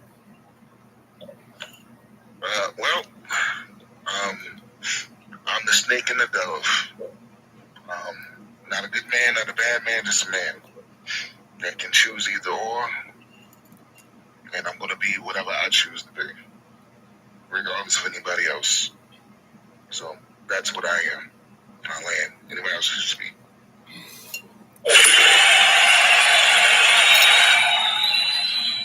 Come on, brother, stop. So here again, we have the confusion where we think we identify being needed with having purpose. I still possess all of the things when I am needed. The need is for someone else, it's not for me. My purpose is that can I learn, can I build, can I grow, can I worship? The discipline in me, am I emotionally mature? That's who I am. Do I still get to the altar at my bedside and put my forehead on the ground and still pray? Now, a woman needs that from a man. I haven't found her yet.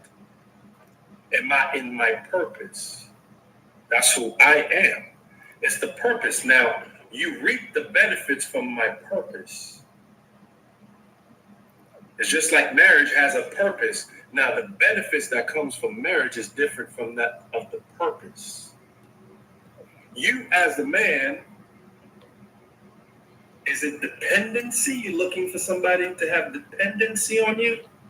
Some people, to make them feel good, to pounce their chest, they need somebody to be dependent of them.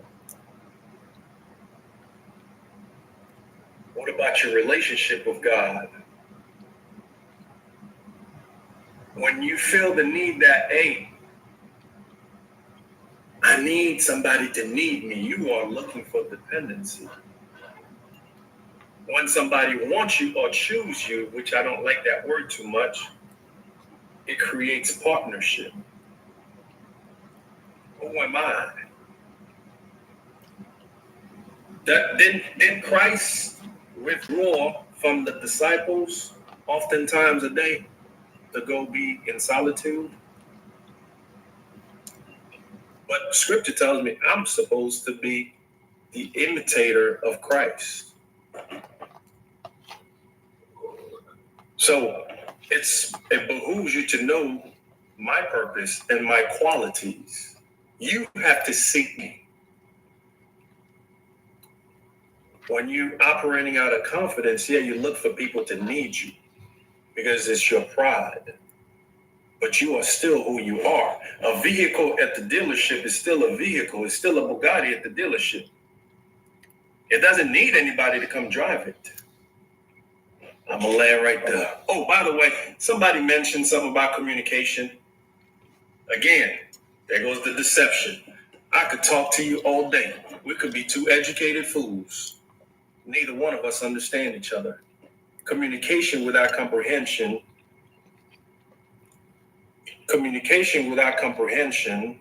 is a waste of time because we could talk till we turn purple. Neither one of us understand what we're saying. So comprehension is ideal. Respect. Come on, Hulk. You got it, brother.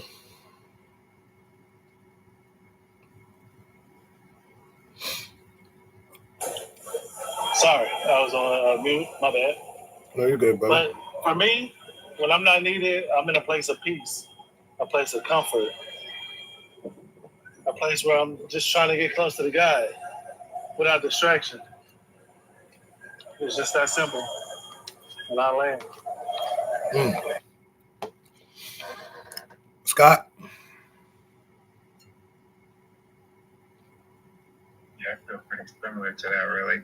To say that I'm anything other than the man that I am just because I'm not needed, it feels like I place my priorities in places I shouldn't have. So I would say I'm still me.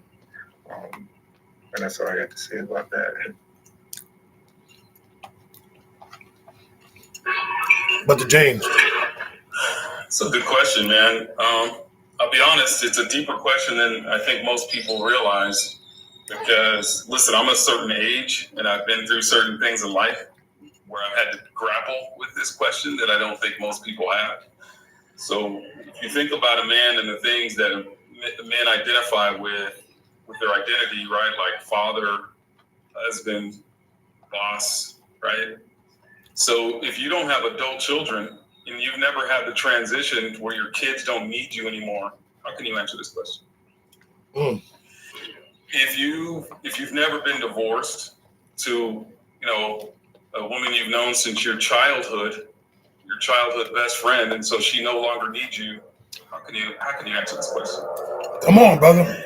If you've never if you've never been a boss of 350 people, and then now you're not, and so they don't need you anymore, how can you answer this question?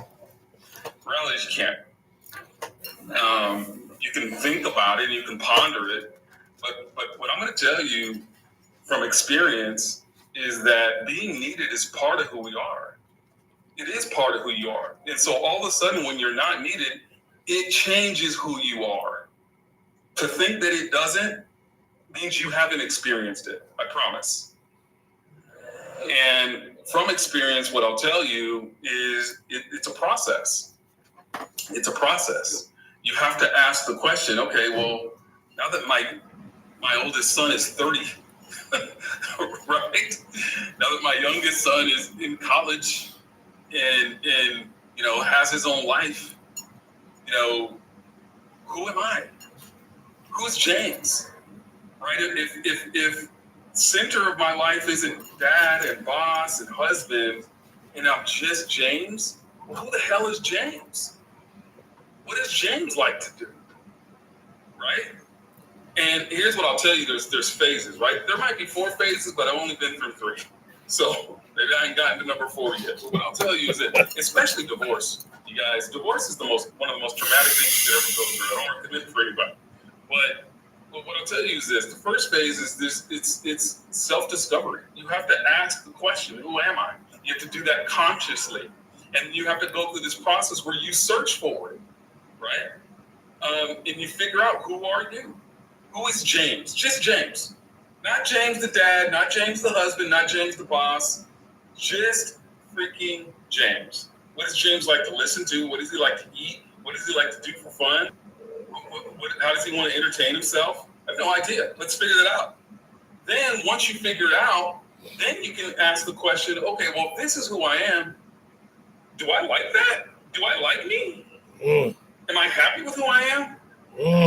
And then the next phase is reinvention. You get to reinvent yourself. Because the reality is, when you don't have others that you're responsible for, you can be whoever the hell you want to be because of whatever reason you want to be it. And so you get to choose. You decide, well, here, I want to grow in this way. I want to grow in that way, right? I want to learn how to salsa dance. I want to travel. There's all this stuff that I would do. There's so many things that are part of who I am today that my kids would not recognize. I can't believe my dad does those things.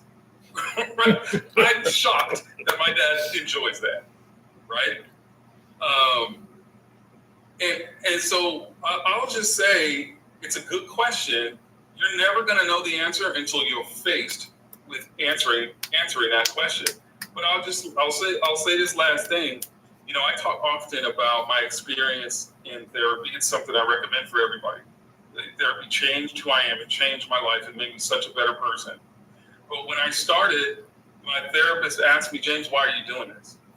And I talked about, you know, my kids and my wife, and I wanted to be a better husband, about all that sort of stuff, and be better work. And he said, stop. You can't do it for them, man. You got to do it for you.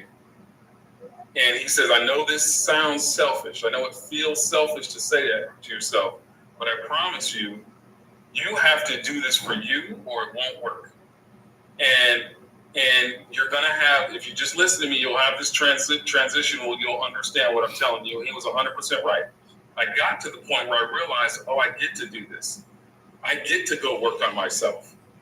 Like, I'm so excited that I get to work on myself and be better and figure out who I am and who I want to be.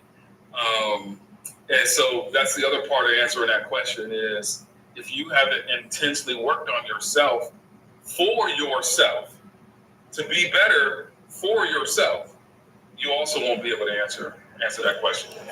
You know what? I'm glad you. Can I ask a quick question? Yeah.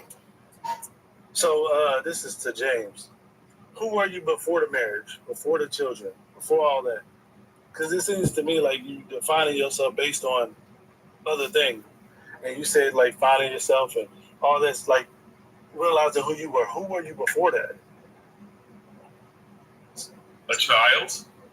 I mean, I had a child when I was 17. You know what I mean? So you had your kid early. See? Yeah. And I think when you was going through all that, I'm thinking like, as you're talking, and I'm just like, well, he's basing that off of his experience, which is, I don't disagree with you as far as like what you go through and how it changes you and all this other stuff. I had my kid at 29. I lost my mom at 33. You know, so although different experiences, it helps scope me into a different person. Like, well, my mom was in going life through we have cancer. seasons, right? Yeah. In life we have seasons, and so we evolve. And I think the idea that not saying you're suggesting this, but the idea that you're going to be the same person when you're 12 that you are when you're 30, that you are when you're 50, that's just not true. And when you live through enough seasons, what you realize is those seasons change you. You evolve, and it's okay to evolve, right? I'm a better person. I'm a better man. Like there's a few things that have dramatically changed me. One, therapy changed me. So who I was before therapy and who I was after therapy, completely different, right? Before therapy, no emotional intelligence whatsoever. Did not really think about how other people thought or felt or any of that. Had no ability to, my self-awareness was just not there at all. Very direct, very determined, very blunt. Very, I was just a different person, right? So therapy changed me a lot. Kids change you a lot, right? When you don't have a kid, the idea, right? Most people are not going to be the same person before kids and after kids. Why? Because now there's this human. There's this other human in the world that you love more than yourself, that you want for more than you want for yourself, that you fight for more than you fight for yourself, that your purpose changes. My purpose before I had children, my purpose after I had children is not the same purpose. So I'm not the same person. I will go to the ends of the earth for my kids to make sure that they are the best men that they can be, because no one did that shit for me, excuse my language, right? But I'm going to make sure I do it for my kids. So the reality is we evolve in life, and that's okay, right? And which is also part of answering that question, who am I today? Because maybe who I'm used to being isn't the same, and I have to do work to stay in touch with who I am so that I could show up for myself. Because showing up for myself today at 50 isn't the same as showing up for myself when I was 35, when I was 25. So I'm a big person of like, I don't put nobody before myself. Nobody. And that's respected. Because if I don't take care of me, I can't take care of nothing. I got to make sure my health is right. I'm doing what I got to do to make sure I can take care of my son, that I can make sure that anybody else that's needed, is getting what they need. I took care of my mama to her last dying day. So, like, when it comes to certain things, it's a very touchy subject as far as, like, when I feel like somebody's, like, defining things based on certain things. I haven't had my kid leave the house yet. My kid is 9. So I haven't dealt with that. I haven't been married or divorced. So I haven't dealt with that. But that doesn't define me any less than somebody that has. What if I never go through a divorce? Does that mean I'm less? No. If my kids leave the house and they do great and I get to get my second win and, go crazy, go trips and, I did a lot of things in my 20s that most people were doing now. Trips, all that. I did that, 20s. Like, that was easy. I didn't have a kid. I didn't have nothing to worry about but me. So once I got my kid, I did change. Because I was like, whoa. I wanted to make sure. But when I found out I was having a kid, I was like, my whole thing was, I never want my kid to struggle. And I'll live and die on that. I think it was Top that said something about, as an entrepreneur, you don't really get to dictate a lot of things, but you also do. If you lose your job, you got to go apply, you got to go do all this other stuff. Me, I just go out and make money. So I might have lost something big, but I can go get that back.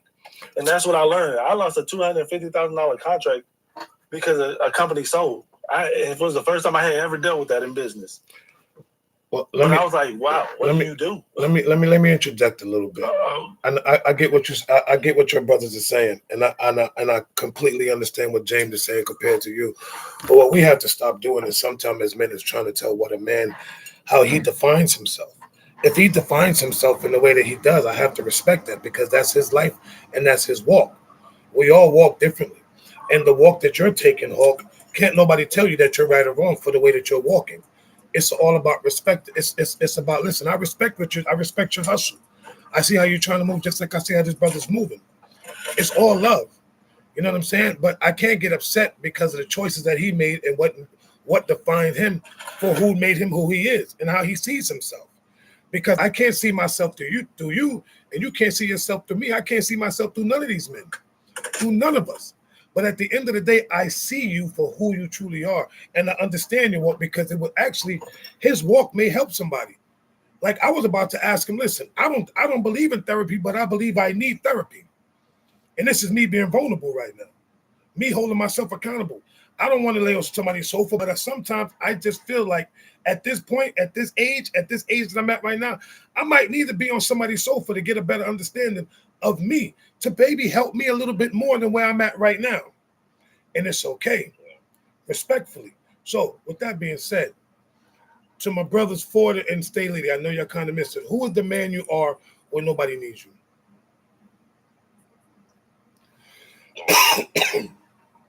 Listen, y'all can hear me clearly. Salutations. Salutations to everyone in this now. It's D. I see you, Sir Velvet. I got in super late. I see my brother Donovan here. Such an excellent question, man. It's something that I know I am, but it's something I ponder all the time. And as you all were speaking, well, let me give you my answer first. I'm a son. That's who I am. I'm a son of God. That's my foundation. That's who I am.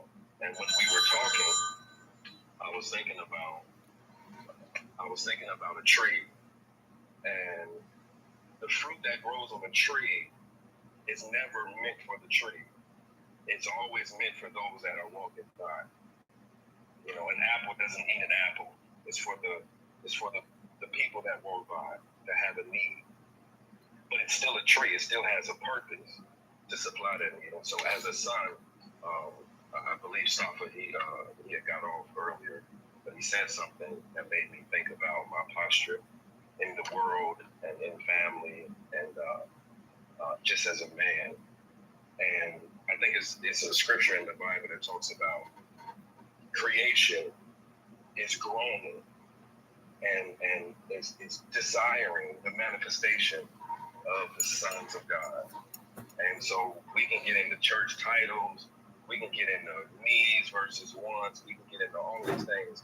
But when you're a son, you're identified, you belong, and you have identity. And based on that identity determines how you move. What I do is not indicative of who I am. And so, to your question directly, I'm a son of God. That's who I am. Amen. Brother Liddy. Can I make a comment on your question, man? Because I'm focused on this word needed and being not needed. And one thing I want to point out, man, is listen, if you're a man doing your thing, a lot of people need you. You create a world, you create this universe where a lot of people need you. That's just part of life, man. Like, think about a man where nobody needs them.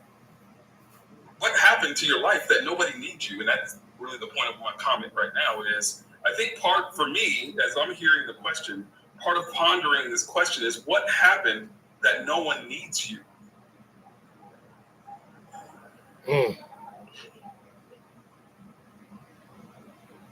That part. Ooh, your brothers this morning, man. This is heavy. Come on, lady. So that's an interesting question. Stop her. How you gonna just come in? I'm in order, my brother. Oh, I apologize. I love you, brother. Come on, brown skin. Hold up. Gotta get to the light skin, brother. Come on, lady. Always them brown ones. Really, Huck? Really? I'm dark skinned, sir. Dark skin. Oh, you heard that? My bad. I thought I was on mute. Let's go. Come on. Come on, lady. First of all, I think we should have a funny hat day. You know what I'm saying? Just a suggestion. You know what I'm saying? Just a suggestion. You know, I see all the brothers. I see D flexing, you know, right now. You know what I mean? I want to throw on a sombrero one day. Like, what's going on? What's up? And anyway. Sombreros for New York is mad disrespectful. Ain't no Mexicans out there. I know. But anyway, let me go ahead and answer the brother's question. You don't start. I love all y'all answers, man. You know, all of y'all are, look at Jay. Look at Jay. Okay. Is this hat day? Anyway, look, right, we all unique, and we're showing it right now. We all unique in our own special way. We got our own thought process and how we are men, right? But we really got to ask ourselves this, though. Like, I'd rather be wanted. I don't want to be needed. I don't want to be needed. I want to be wanted. You understand? I do. I want to be wanted. Yeah, I need that, but I'll get it later. You understand? I need it, but I'll get that shit later. I'll get it later. I want to be wanted. You understand? So I'm going to land there. I'm going to just land there. But I want to be wanted. I don't never want to be needed. I respect Y'all that. go ahead. I respect that. Donovan is doing something. Stopper. Question. Yes, sir. Who is the man you are when nobody needs you? He already answered that. But I want to answer what James just said. You know what you need in this life? You need air. You need water. You need food. More importantly, you need God. You need the word of God. Now, we're so into ourselves that we even call ourselves alpha male because we are starving to be wanted. What is your character when nobody recognizes who you are, what your worth is? How are you growing? You know, I want people to need me. Who am I that nobody wants me or nobody needs me? The better question is, why do you need validation so much? Because there's only one who is needed, and that is God. There are a few things that are needed in this world. That is water, air, and food. Did not Satan approach him and say, hey, I know you're hungry. It's been 40 days, 40 nights. Let me give you some food. He said, no. Man does not survive by bread alone, but by the word of God. Those are need. Everything else is a want. That is not a necessity. If somebody failed to realize or recognize who I am, what I bring, that's on them. That doesn't diminish who I am. My children, it's great that I'm in their lives. I have adult children as well. If I pass tomorrow, they still live on. Let any of us go without air for a day. See how that works out for you. Let any of us not drink water for a week. See how that works out for you. Those are need. Likewise, when a woman divorces you, she go find another man. She didn't need you. She did not need you. I'll end there. Hey, real quick. So, respectfully, let me just respond if you don't mind. Respectfully, I don't agree with that at all. So I think that's a narrow definition of the word need, right? The way I interpret the word need, and so I think definitions are important. I think the way I interpret need is if I have a responsibility to it, right? Let me give you an example. My children, okay? In fact, one of the things I learned in therapy is children are responsible for themselves, or adults are responsible for children, right? So parents are responsible for children, but adults are responsible for themselves. So when you feel like another adult needs you, okay, that's called enmeshment. That's unhealthy. But your children need you. They need you. In fact, if you're a poor parent, that young child grows up to be an adult with issues because you didn't show up when they needed you. They need you. Okay? Just as much as they need air and water to be healthy, they need their parents to teach them how to be healthy. Otherwise, they'll be adults who are unhealthy. They need you. So before you're a parent, you don't know what that feels like. When your kids are adults, that's changed because they no longer need you. They used to need you when they were children, when they were 10, when they were 8, but now he's 28. He doesn't need me. So I just think it's not true. I think there are absolutely reasons, and in fact, and I'll double down. I think when you're a man and you are doing your thing, you create a world where a lot of people need you. Okay? When I employ 350 people, they need me. They don't need me to live. They're not gonna like pass away if I don't show up. But guess what? Their careers stall. They can make less money. They have bad experiences if I don't show up as a boss. So they need me to do that. And guess what? It's my responsibility that I signed up for, that I agreed to. I just think that's a narrow definition of the word need. Let me give my quick definition, and your gentleman can go rampant. Hold on, Velma. Can I say this, please, before I forget, please? Hurry up. Get your little short-term memory behind on. Look, see, what the brother just described is you are being used as a vessel. It's pride that makes you think that you are needed. You being over 300, I've been in leadership for a long time. Do they need me? No. What I have, my leadership skills, is appreciated, but somebody else can be trained to do the very same thing that I'm doing for my subordinates. My children, of course, they need God. My responsibilities are different than that of my of what they need. I am you could be in the household with them, you're paying an extra and doing all of this, that, and the third, but they don't need you, sir. You are simply there doing your responsibility. In the heart of men, we have pride. Pride tells you that, oh yeah, she needs me. The babies need me. Oh, no. You are there. You are only steward of them. They need God. They don't need you. We need God. We don't need each other. We want to have each other. It helps to be with one another in companionship. But what we need is God, because the absence of God, we're in the presence of the enemy. So, Donovan, can you speak or you good? Because if not, I'm going to go to fourth and I'm going to say what I need to say. It's real quick what I got to say, bro. Yeah, brother. Go ahead, Don. I see he on the plane. Yeah. Showing his titties. Oh, come on. Y'all go ahead, bro.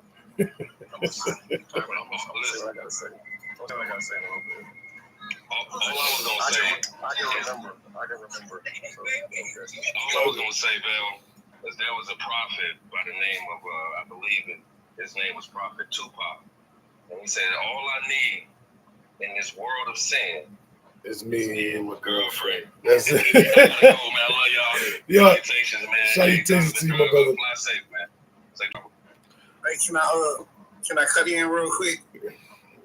Y'all not Can gonna a light skin get? y'all not gonna let me say what I need to say about my thingy real quick, but go ahead, man. No light skin.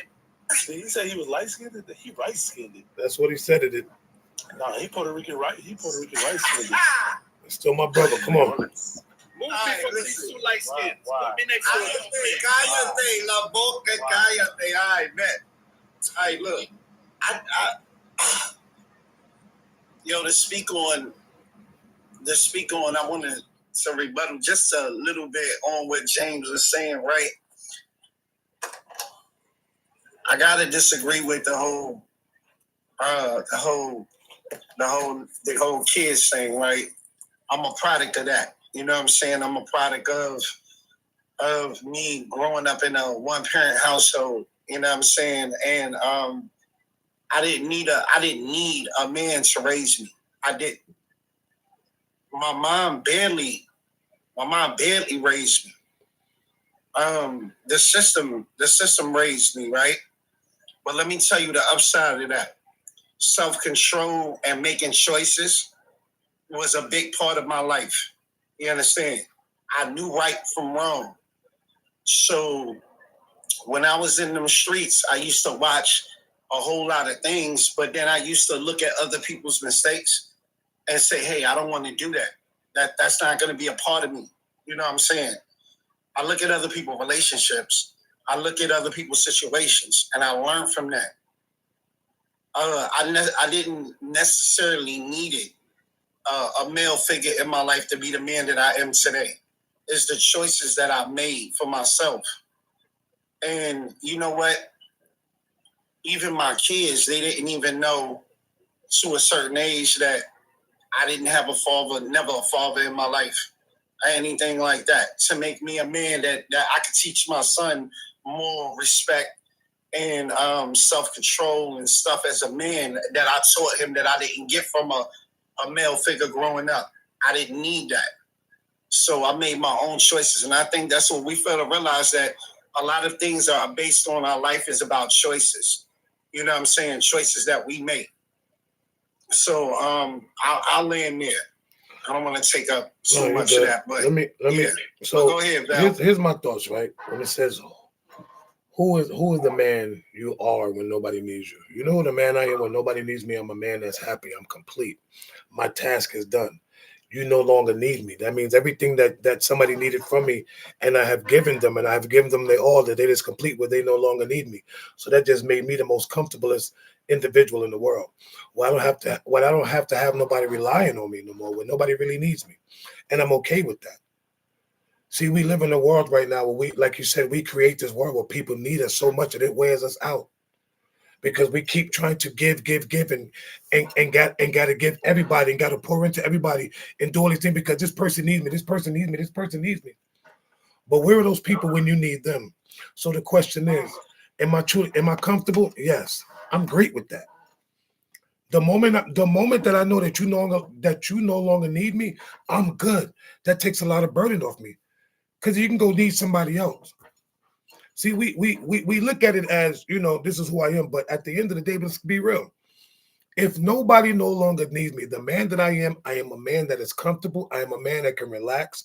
I am a man that can just basically pour into myself again because I've been pouring into everybody else's needs that I created. When do we learn to stop creating needs for others or being needful or having someone need us? When can we learn to stop doing it? Like the brother James said, we create this establishment where we want people to need us because we want to feel, it makes us feel important, but is it really important to feel that important to be needed? Or is it more important just to be who you are, to be comfortable in your own skin, to be able to relax and just sit back without having somebody, I need you. No, because if you need me now, you're going to need me forever. So that way, let me just get rid of the forever and take care of everything I got to take care for you right now. That way, in the long run, you don't need me no more. Just like with your kids, when it comes to your children. Sometimes it's not that your children need you, it's that you need your kids.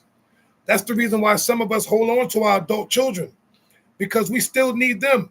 And we want to still feel needed from all the stuff that we've been doing, all the sacrifice and everything that we've been doing for our children.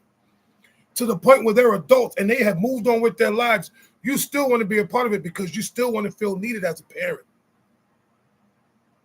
It's okay.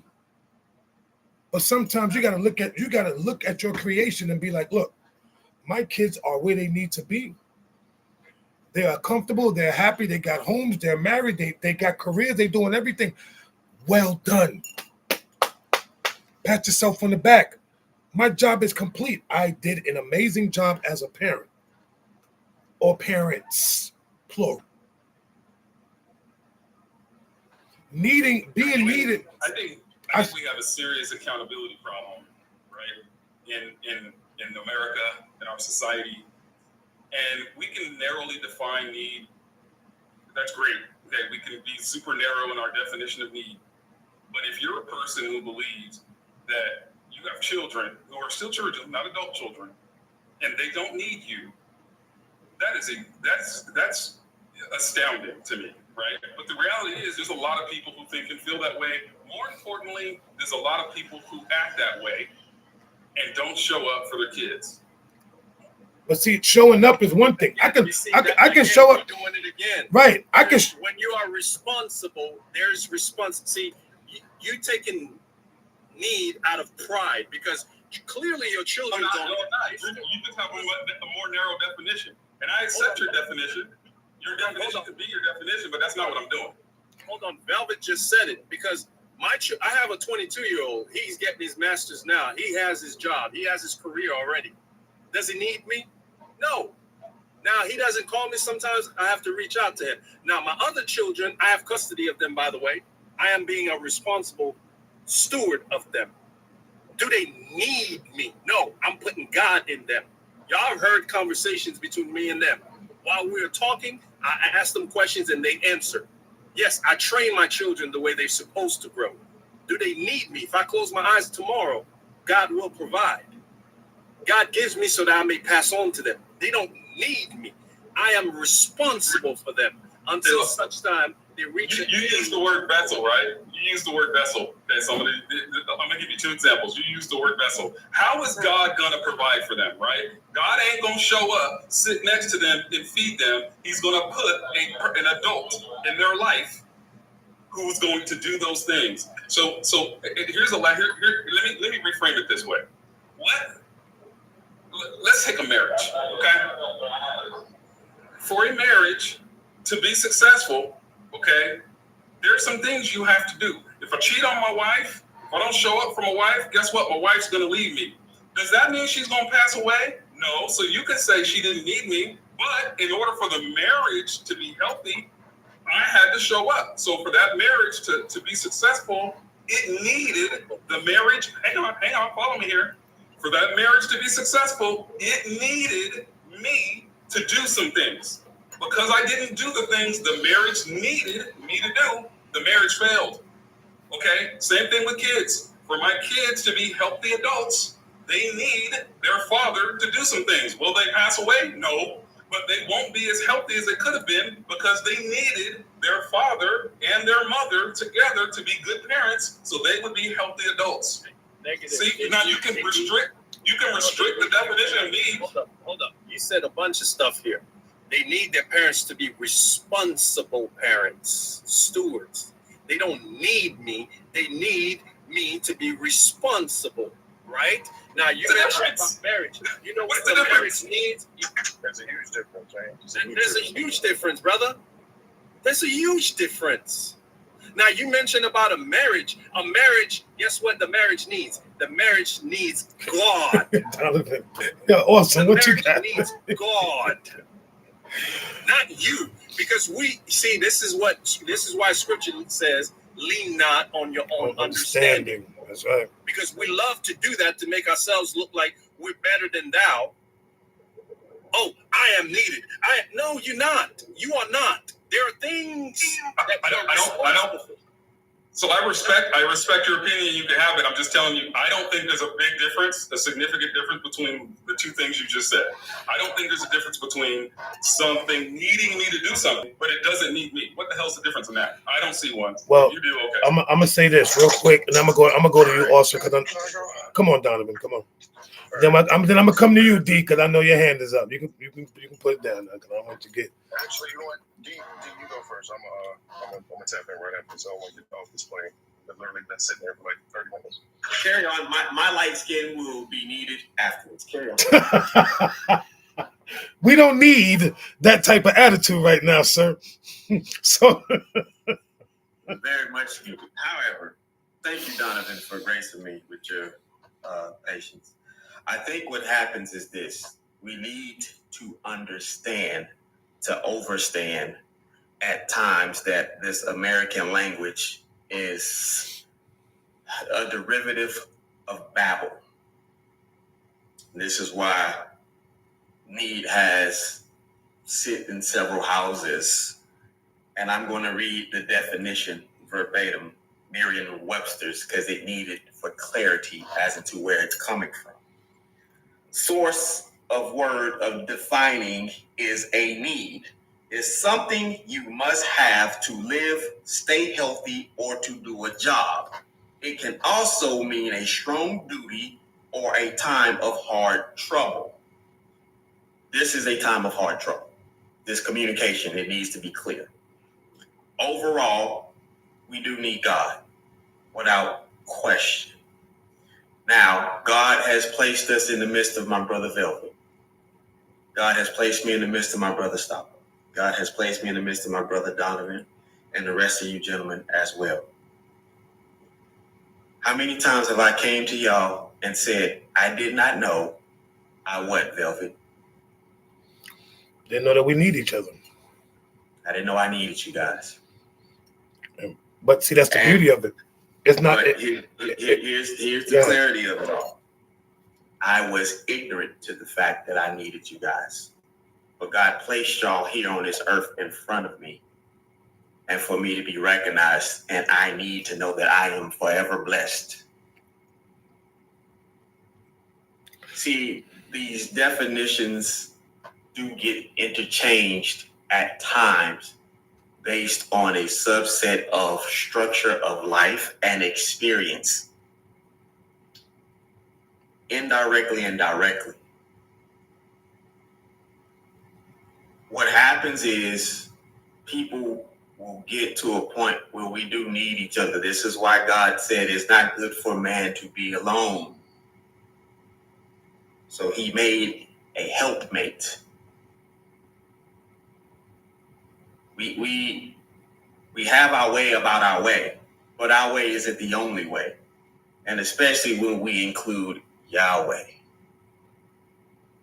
When God say, I will use anything to save you, well, guess what, gentlemen? We need to understand that it may not be always James to come and say, hey, D, let me talk to you, brother. You're doing good, but you didn't put forth the effort that you know that I know you're clearly capable of. I need that.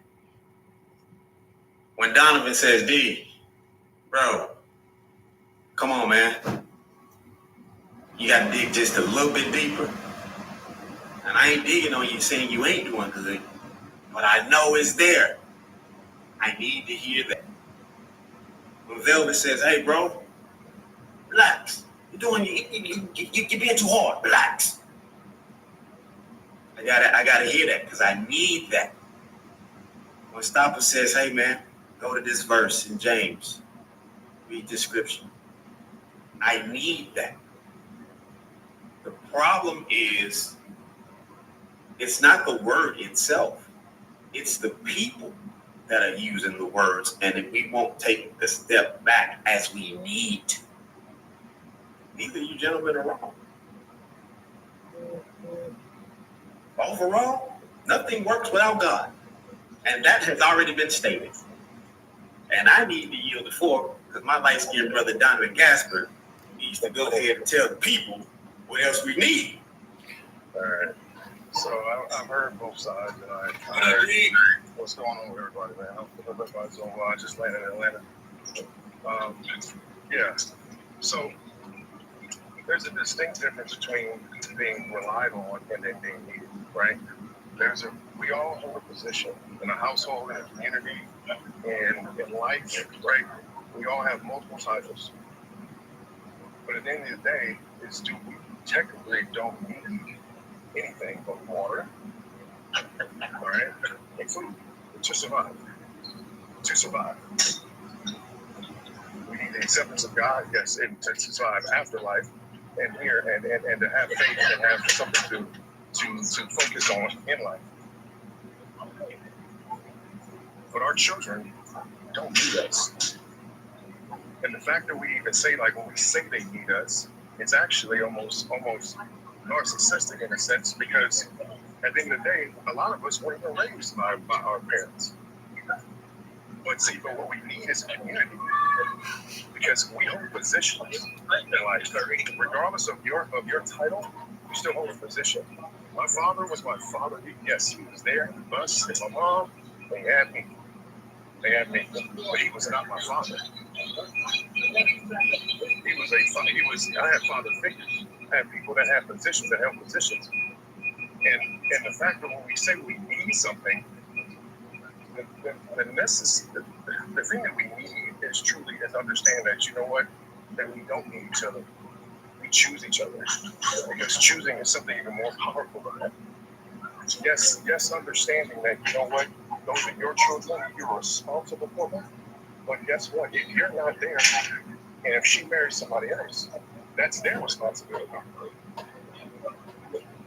Especially if you're not around. If you're incarcerated, if you've lost your life, if you're not around, whatever it may be, your children's life will still go on.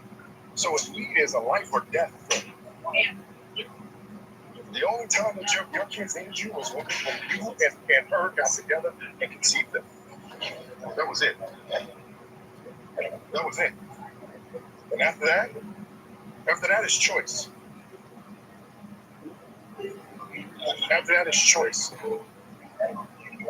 And the fact that we continue to go back and forth about this whole thing is lets us know is that that's how far off we are in understanding what these words should mean and what it means to be that. Because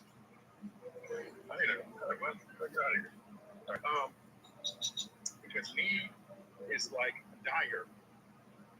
Like I need air to breathe. We need oxygen. Everything else is choice. My father chose not to be there. My mom chose to do other things. Yes, and the only time I needed them was when they came together. That was it. Same thing goes for you. If Stopper leaves this world today, he knows that they've received what he has given them, but they will still be able to live on without him. That's what he's referring to. Understand what that difference between need and rely on is. They rely on him to be there for him, to be there for them. They rely on him to give him their word, his words. They rely on him to teach them. But they don't need him. They want him. And he chooses to stand in that position of a father. Hey, so Donovan, you weren't here for Velvet's question. Velvet, ask your question again. Says, who are the man you are when nobody needs you? I'm a son of God, man. That's it. That when that boils down, is literally it's just identifying who you are when you have nothing. When you take away my titles, you take away my licenses, you take away my books, you take away my strip my titles as father. I'm a son of God, and I heard Ford say that earlier, and that's it. He and I know that he and I are always on the same point when it comes to that. That's it. That's it. And if you don't know that part is the only thing that you need to know, because yes, everything else around that is by choice. I have to take responsibility. See, the thing is, it's like everything that you've done is your choice. You take responsibility for the choice you made. That's right. Right. So you chose to lay down with that woman. The issue is that now the responsibility you take on is that you bear the child with that woman. Right. And you now you choose to step up and be a father. You be a deadbeat. Right. Because I remember when I had the same conversation with my grandmother, who is love her to the ends of the earth. And I remember, but she's very traditional when it came to this. And I remember my grandmother telling me, she's like, you're trying to take a child away from his mother. I said, no, I'm not. She said, baby, you know that's not right. I said, wait a minute, Grandma. I said, but what if the best place for that child is to be with their father? I said, so if I'm a deadbeat, it's I'm either a deadbeat or I'm an asshole. I'll be an asshole all day. You're not gonna call me a deadbeat. Because I'm trying to be there for my child. That was it. And I've had custody of him since he was 1 year old. He's 21 now. So again, no, they do not need their dad. They do not need their dad. Children can still survive without their father. They need a father figure. They need someone to teach them. It doesn't have to be their dad. That's what I'm trying to get y'all to understand. It does not have to be their father that they came out of. That they came out of the sack. That had to be the sack that they came out of. So D, read the definition of the word need again. I know it said dire. Yeah, it's need is something you must have to live, stay healthy, or to do a job. It can also mean a strong duty or a time of hard trouble. So listen, we can narrow the definition of the word need. The question was not, hey, what do we need to survive? Okay. If we're going to say need is only stuff to survive, okay, fine. I acquiesce. Okay. But as I listen to the word need, the definition, look, I think kids are the best example. Kids who are children, not kids who are adult now, but a 5-year-old, okay? A 5-year-old needs their parents. Now, why do they need their parents?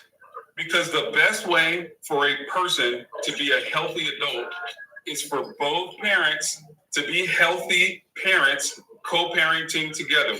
Now, will that 5-year-old pass away if something happens to one of the parents or both parents? No.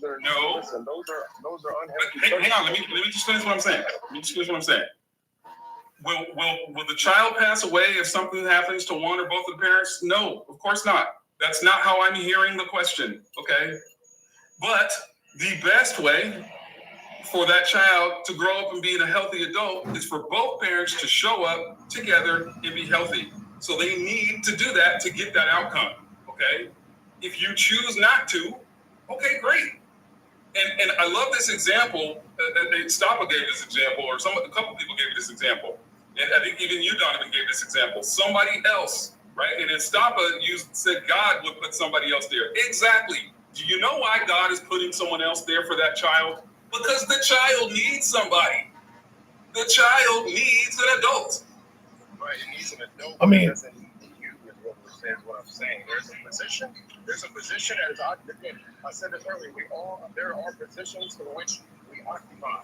And once we retire, like leave this place, someone else will step into that place. Right, but the question was, who are we when nobody needs us? Okay, And that's the question. My And response that started this conversation. Hang on, just let me tell you. My response that started this conversation that you came into was, well, what happened that all of a sudden no one needs us? And I said, when nobody needs me, I'm good, which means my job is complete. I did everything that needed to be done. Even when it comes to family, when it comes to children, if my children, because like I said before, I no longer need them. They no longer need me. I'm going to always be their parent, hands down. But at the end of the day, they're not going to, Dad, I need you. No, you really don't, because you got it together. As a parent, if I led you in the right direction, and to Stopper's point, if I guided you in the correct direction where you really don't need me, because a lot of times they really don't need us, like I said, we force the need of our children based on the things that we actually tell them. Come on, Donovan, real quick, because I want to get to this next question I got. But go ahead. I want people to understand this. You're only a parent for 18 years. You're a mother and a father for the rest of your life. There's a big difference. Understand there's a difference between a parent and a mother and a father. Correct. Right? Because a parent is a teacher. There is someone that is occupying a space and teaching your children how to be adults. So I understand what you're saying, Dan, from that standpoint. But there, at the same time, it's still a position. The positions are always going to be there. Always going to be there. Who occupies that position will always depend. Like I said, So to your point, what happens when you no longer? Hold on, John. Hold on. Let him finish his thought, please. Let him finish his thought. Go ahead, Donovan. Are you getting back on the plane? Or you on that train? Yeah, you're on the train. I know you're on that doggone train. I can't stand that train. After Donovan, real quick, can I just say something real quick? Come on, because I want to switch to the other topic, but I mean, there's other question. But go ahead. Go ahead, Val. So Go ahead. here's my next question, because I got one more after this. Are you actually becoming the man you claim to be, or are you just talking like him?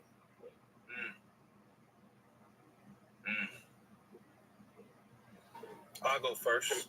Hey, repeat that real quick.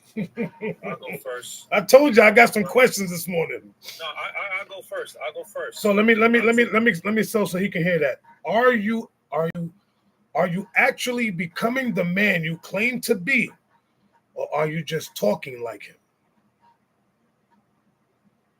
Okay. Currently, I'm not the man I want to be. Because the man that I need to be is a radical one, and a lot of people take that definition, the word, to be something that it is not. The man that I need to become is a transformation, to not be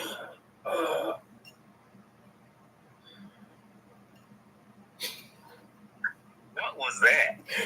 Some light skin thing, I don't know, but come on, stop it. What? Light skin? That was a whole light skin yawn.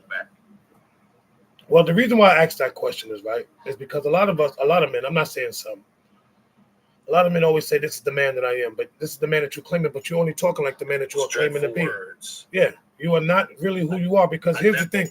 I am never, even at this age that I'm in, I am not the man that I claim to be. You know why? Because every day I'm restructuring, every day I'm working on me. Every day I'm working on me. So I am never going to be the man that I claim to be. I am who I am, but I'm only that man for a moment, because I can only be him for a moment, because eventually I'm going to transform and change. Why? Because number one, I'm in a marriage. So once I'm in a marriage, I have to change. I can't be that man that I claim to be. I can be the man that I can be for her, but guess what? I can be the man that I can be for my wife, but not for myself. So guess what? In order for me to be good to the wife, I got to be better to myself. Right. So I have to transform me. I have to fix me every single day to make myself right for the woman that I'm with. This is the woman I chose. This is the woman that chose me. So at the same token, am I claiming to be that man? No. But go ahead, brother. So then you're not who.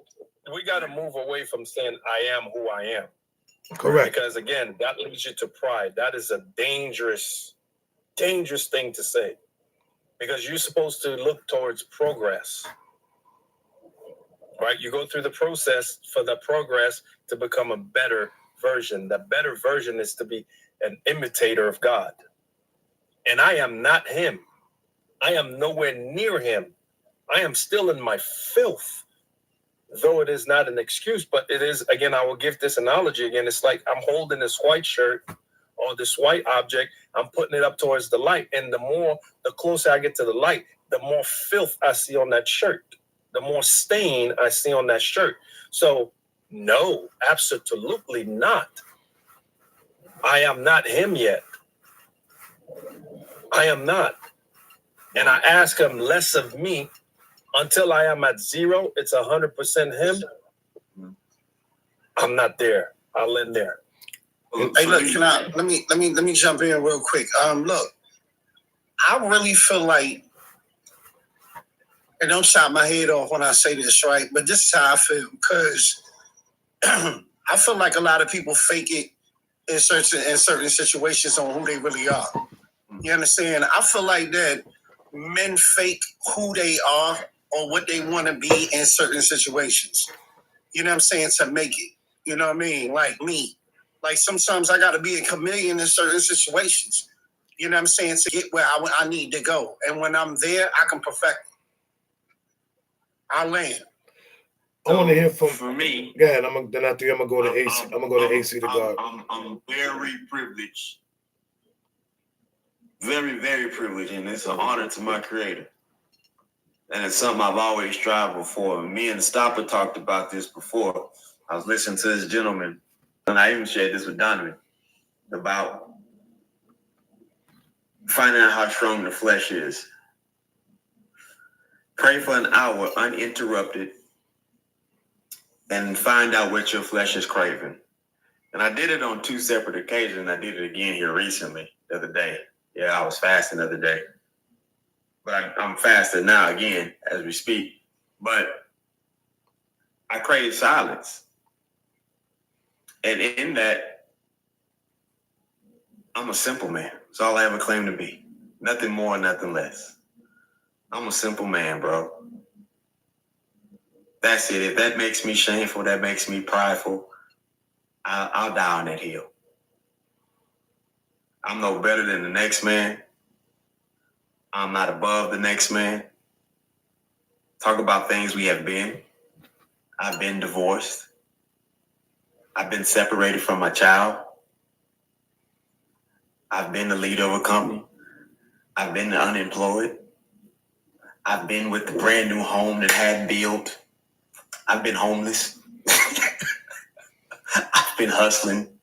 I've been trying. I've been doing. I've been beneath. I've been in the middle, and I've been on top.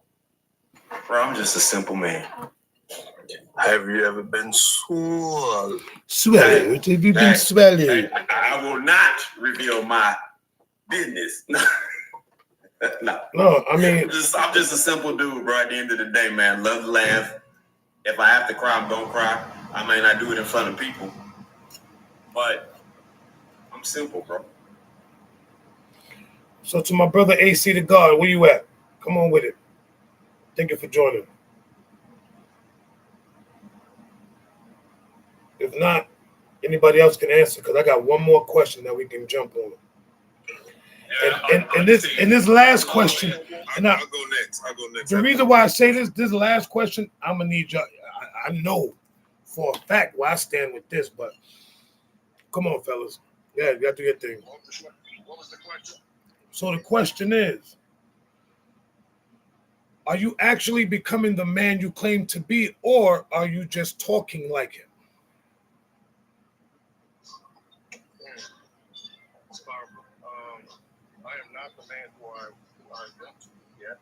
I am becoming it, and I am making changes and updating myself all the time. I still want to go to a relationship with God. I still want to be married. I still want to, achieve a lot of the goals that I have. So I think it's a continuous process. I think if you feel as though you have made it, or you are already that person, I think it's kind of asinine to even You can think that way. So you better be continuously striving towards that. That's not something that you will ever potentially reach. But you just want to continue to try to achieve those goals. But I don't think it's even one of those things that are easy to even. It's a bag. It's a big ass goal, right? It's a big ass goal. I don't think you ever would truly achieve it, but you would always strive for it. Yeah, I love that. I love what you said, Donovan. I think the becoming part, right? It's the becoming in the sentence. I think that saves me, right? Because if you ask me, am I the man? Hell no, I'm not, man. I screw up so much, man. Hell no. But it's that becoming part. The other thing that I would say is this philosophically, and I know a lot of people will disagree with me, and that's okay. You can. But I think that a lot of people feel like they are what they feel like they are, and I just think that's absolutely false. I think your feelings don't affect anybody, okay? Your feelings don't affect anybody in this planet. Your habits affect people. The actions you take, they affect people. So I believe people, you are your habits. You are what you do, whether you like it or not, because that's how you affect the world with what you do, not what you feel and what you think. None of that affects anybody. I like that. Scott, you got anything you want to share, PR? No, actually, I like the fact that he mentioned the habits, right? I feel like you have to talk it. You have to talk it in order to become that person. But what I think the part is that some people talk it so much that they think that they become it. But the actions and the behavior has to follow through, right? And so I like the fact that you brought up the habits. Like I was raised or I was taught to surround myself around the people I want to be like, right? Like I was taught that if I want to be the CEO of a company, I need to sit in CEO rooms. It doesn't necessarily mean I'm a CEO, but I'm going to start to develop the habits of what a CEO does, right? Or in this instance, I want to be around spiritual men who keep God at the center and keep God at the focus. I'm going to surround myself around people like you guys, right? It doesn't mean that I'm necessarily walking the walk that I want to walk, but I'm surrounding myself around people to getting there. And I'm not going to get off this panel because like, I'm the most valuable man on TikTok, right? I'm not going to do that. But I'm definitely going to say that I'm doing everything in my power to walk that walk and become that man. And that's the goal. I'll end there. Thank you, my brother. So I got another question I want to ask. Because you used the word taught, right? I like that. So here's another question. And ladies, prepare yourself for this question because this is pertaining to some of y'all, but this is mostly for men. Are men taught how to be partners or only how to be providers?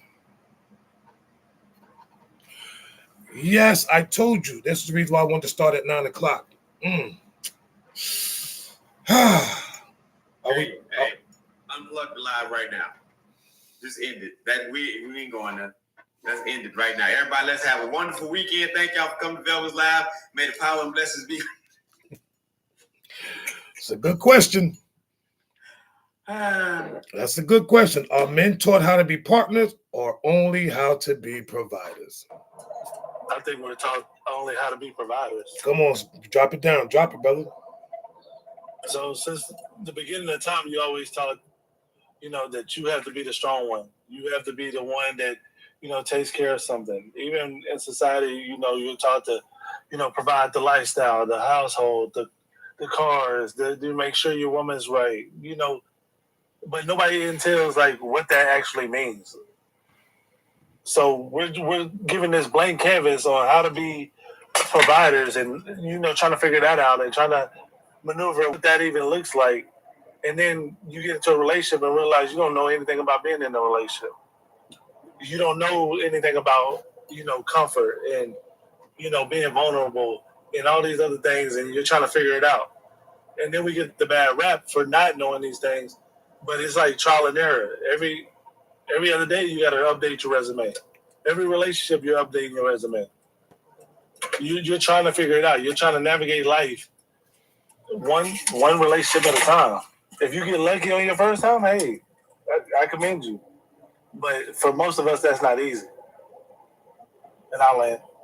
You're 100% correct. Yeah, I gotta agree with my brother. I'll put it to you like this: it is real heavy pour of 99.5% on the provisionary, and then on the back end, it's 0.5 on the partnership.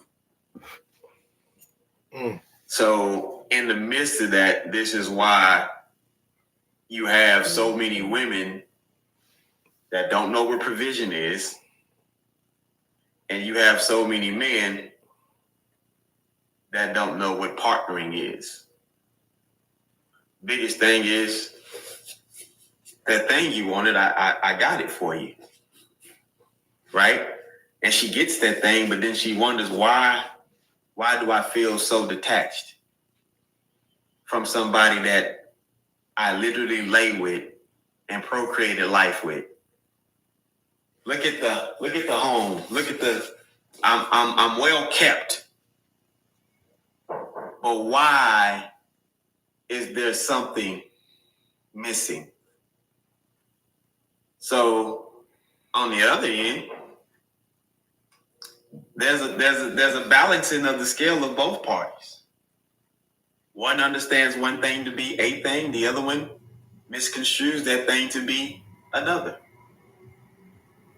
Provisionary isn't really fully taught of it, because if we're going to talk about provisionary as it is, it also should include partnership. But I'm going to go be light-skinned and go grab my boots and my buckle.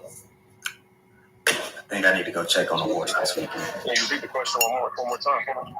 So the question is, are men taught how to be partners or only how to be providers? Neither. Most of the times, neither. I think it's these are maturations and growth, things in growth and what you have to become. We know we're told to go off and do certain things. I mean, we're told at 18 we grown men, but technically we not, right? We haven't even fully developed. I mean, y'all know, y'all feel way better, way different from when you were 18, when you were 28, when you're 38, now at 48. It's a huge difference. So I actually don't think culturally we have been taught a lot about being men. I think we've developed into men. And I think it's been based off of trial and error and seeing a lot of the things that we have seen from what they say we're not. So I think it's I think a lot of it is more of just maybe you're like a word I want to use here, a space of understanding the rights and wrong, like from a philosophical standpoint. But I think that I think it's for our culture, it's been lost a lot in, because I mean, because you have a lot of you have single mothers that basically don't want that literally they tell the boy to go work, but he working to pay to line his pockets, right? And put a little bit of money on the bills in the house, right?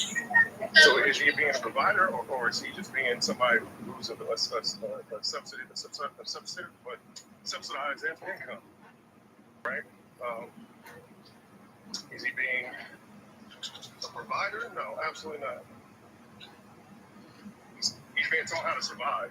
That's the issue that we have right now. We're being taught how to survive and not being leaders and providers. That's all land there. No, it's a big thing. And I say this. We were never taught to be partners. We learned to become partners to the person. That's why we chose to get married, because we found the right person that completes that. We were all taught to be providers. A man must do this. That's from our fathers. You never heard our father say, well, son, to be a good partner to the woman, no. In order to be a good husband or a good provider, these are things that you need to do. never tells you about being a good partner. I was never taught to be a good partner. That's the reason why I had so many breakups, because I didn't know what a partner looked like until I got with the right woman. Took that I am speaking for Velvet. I did not know what me being a partner looked like until God placed the right woman, until he placed my partner in life, my life partner with me, to show me this is what partnership, this is what it looks like. And it's not a buddy-buddy system. She's my partner in life, which means where I fail, she fixes. Where she fails, I fix it. That's what partners do for each other. It's the sign of completion. So I completed myself with finding the right partner, with receiving the right partner that was for me, because all the women that I chose wasn't the right partners, because I didn't know how to be the man for them. I didn't. I thought I was doing the right thing, but I was doing everything wrong. That's the reason why those relationships didn't work out. Once again, you hear what I'm saying? I was doing everything wrong because I wasn't the right partner for those type of women that I picked. Big difference. Big difference. At the end of the day, I truly believe that none of us as men were ever taught to be partners. I sure as hell wasn't. And even with provider, man, I don't think we were told. So again, You learn how to do it properly. So again, because they didn't know how to do it properly. You feel me? So this is what I'm saying. It was like the blind lead the blind in a sense. And here we are trying to make shit work, and then now we all struggle. And like I said, the only thing we were taught was struggle. Yo, bro, that's deep. You ain't lying. We was taught with our back against the wall to keep it against the wall instead of pushing ourselves off that wall. We started off with our back. Come on, nigga. Oh, my fault. I ain't mean to cut you. No, you good. Yeah, me personally, I was never taught to provide. I always saw struggle growing up. So I was taught to survive. I always saw my mom surviving. You know what I mean? I always saw the household surviving.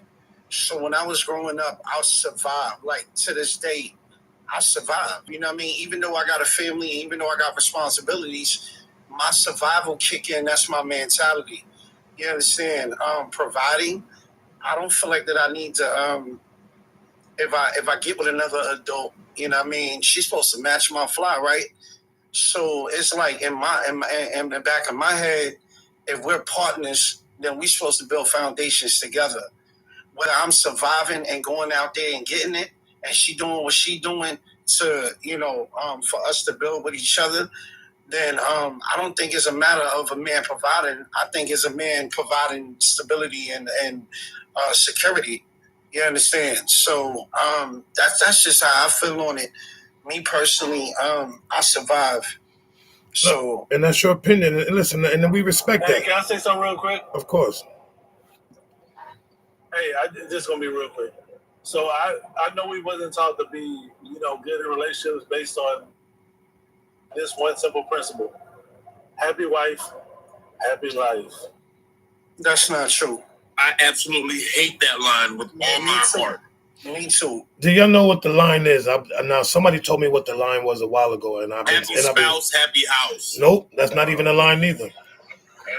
That's happy. No. But listen, what the main line is happy us is a must. That's how you know we wasn't meant to be. I mean, like we wasn't taught how to be in a relationship because they taught us that, and that doesn't apply. That's not terrible. The way it should go. That is one of the worst statements anybody ever can ever make. Where am I in this? That's why we died early. Yeah, but that's why we died early. Exactly. That's the thing, though. Like, what about us? Like, what about us though? Like, where we happy at? You know what I'm saying? Like, we so busy trying to please, the wife. Well, what about us getting pleased? What about us getting, That's what it's all about. Because a marriage is not a me. A marriage is not her. A marriage is us. So everything starts with us, not with you, not with me, but with us. And if the word us is not discussed in this whole conversation, then guess what? There is no us, there is a you, there is a me, and there is no we. That goes to prove the point And I'm about out the the door. partnership. That proves the point about the partnership, the us thing. That's the partnership. It's the us. That's what I'm saying. It's okay. I hear everybody, and to the provisionary point, I cannot disagree. But when I'm saying this is what we're being taught, it's do this, do this, do this, do this, do this, do this, do this, do this, do this, do this, do this, do this, do this. All right, and you do that. Why is it still as if you have given a zero, a multiplication of a zero, after you done all said that you have been instructed, right? Because that is the teaching. As the man, you're always taught to be a provider. And what I'm saying in the sense of provisionary, if we go based on the definition, partnership is included. That's what people who provide things do, especially when they are the head provisionary. You are the utility back on the team, which means, hey, not only you do these kickoffs, but you also throw the ball. So D. And you also catch it. So let me ask you a question. So D. So here's a question. Here's my final question for the night, fellas, for the day. What's the difference between a man and ladies? Ladies, hear this question. Hear it very well, because this can pertain to you too as well. What's the difference between a man loving you and a man being capable of loving you?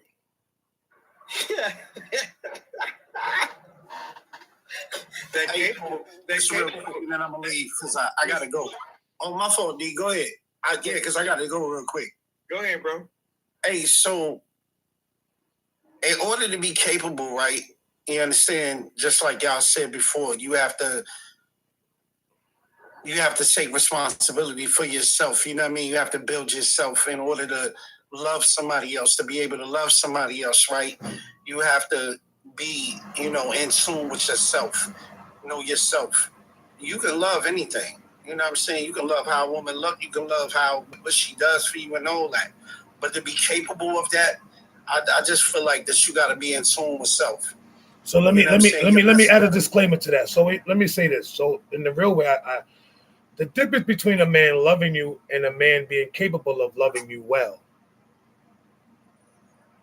I mean, okay, and you also got to see the values too. You know what I mean? Like, now I get what you're saying. You know what I mean? I just feel like that. I don't feel like that anybody is capable of love of anybody if they can't love themselves, though. Like, if a man is not loving and respecting himself and, taking accountability for things or whatever, and standing in the paint when it's time to be standing in the paint. And you're not going to be able to, like, you're not going to be capable of loving anybody else. Anybody. But I'll land though. But Velvet, look, thank you for having me. I appreciate it. Y'all brothers, y'all have a blessed day. And all that. Love the hats, love the scene. Y'all always powerful. Iron definitely sharp as iron. Y'all definitely have a blessed day though. Yeah, same to you, my brother. Liddy. Stay Liddy as always. Stop it. Come on, brother. Okay. Can I say this? Sorry, go ahead and stop it. Go ahead and stop it. What up, James? James, you saw what I wrote, right? Yeah. We good, man. So y'all know me. I gotta say, look at him. We don't know what love is. How the heck can we love somebody well or love this, that, and the other? Love has nothing to do with you if you don't know God, because God is love and love is God. Until we love God, until we know God, we won't know God. We won't know what love is. Stop telling these people that you love them and you have no relationship with God. It is impossible to love when you don't have a relationship with God. It's impossible, point, period. Because he says God is love and love is God. And now he gave us clear definition of what love is. 1 Corinthians 13, 4 through 8. Romans 12. Oh, I'm sorry, John 3:16. So y'all could go ahead on with your earthly nonsense, lustful and pretending to love something. But I'm gonna go with the one that God says. I'll end there.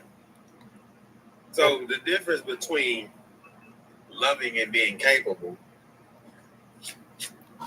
means you just have the ability. Loving is you're actually doing. Everybody's capable of being great. Am I right, James? But are you capable of loving her well? Which, see, that's the icing. Are we capable? I can love a woman, but am I capable of loving her well? Everybody's capable, but are you? That's the difference. I think it goes back to what I said earlier, man. I think that a lot of people truly believe that they are what they think they are, and I just philosophically disagree with that. Okay, and I get that other people can disagree, and that's fine. I think you are what your actions say you are. You are what your habits say you are. And so I don't think there's a difference between loving someone and being capable. You either are or you aren't. You either do or you don't. And it's your habits that are going to demonstrate that. No matter how you feel, I can feel really good about somebody, but if I don't treat them well, who cares? Who cares? Valid point. 62. Brother Trevor, good morning, my brothers. Welcome in. Good morning, sirs, gentlemen. Most people love how they want to be loved, not how the other person needs to be loved. Ouch. Come on, talk to me. Talk to him, 62. Don't stop now. Don't stop. Because that's our blueprint. We go from what we want and try to give it to the other person. I love you. This is how I do it. Because this is how I like it. And I need you to accept how I'm giving it to you. Because what? Before everything talks, we're human beings first. We're humans trying to be Christians, not Christians trying to be human. So we're always going to have the human experience first. As we learn, we get better. But we're going to be human. And it's okay to be human. Because that's how you actually learn how to love. You're being human. Thoughts and all. Ladies and gentlemen, the master of the one-liner, 62 Bunny. But here come my other brother from another mother, Brother Trevor. Welcome in. Happy Friday, my brother. Good morning, my bro. And you're about to get a whole nother lesson. So here we go. I'm just going to let it be. Let it fly. Let it fly, bro. I'm just tapping in while I'm working, bro. Well, tap in. I don't really know the full discussion. So I'm just going from question to question. So let me just drop you this question. What's the difference between a man loving you, and I'm talking like I'm speaking to the women. What's the difference between a man loving you and a man being capable of loving you well? Yeah, I think to sum that up pretty simply, people are getting into relationships for potential and not purpose. They're trying to look at people of what they could potentially be, but may never actually be. And that's a big problem, because especially as men, we're programmed and we're taught from an early age to be a provider and a protector. That's what a man is supposed to be. But see, we think that that's very shallow, meaning I'm supposed to be a provider, but just financially, but we don't know how to be present in the person's life. Come on, say that again. Wait. Say that again. We don't know how to provide for the woman emotionally, because we think that providing only has to do with financial security. And that's where we're falling short. Do I have the emotional capacity to even be able to be there for my woman or pour into her life the way that I'm called to? Because I can't do that if I'm still riddled with trauma. If I haven't sat before God and allowed him to do the work on me that most people are running from. See, we think that protecting is only physical protection, as if somebody comes after my woman in a physical way that I'm going to protect her. But really, you got to protect her character. You got to protect people that are attacking her, gossiping about her, slandering her.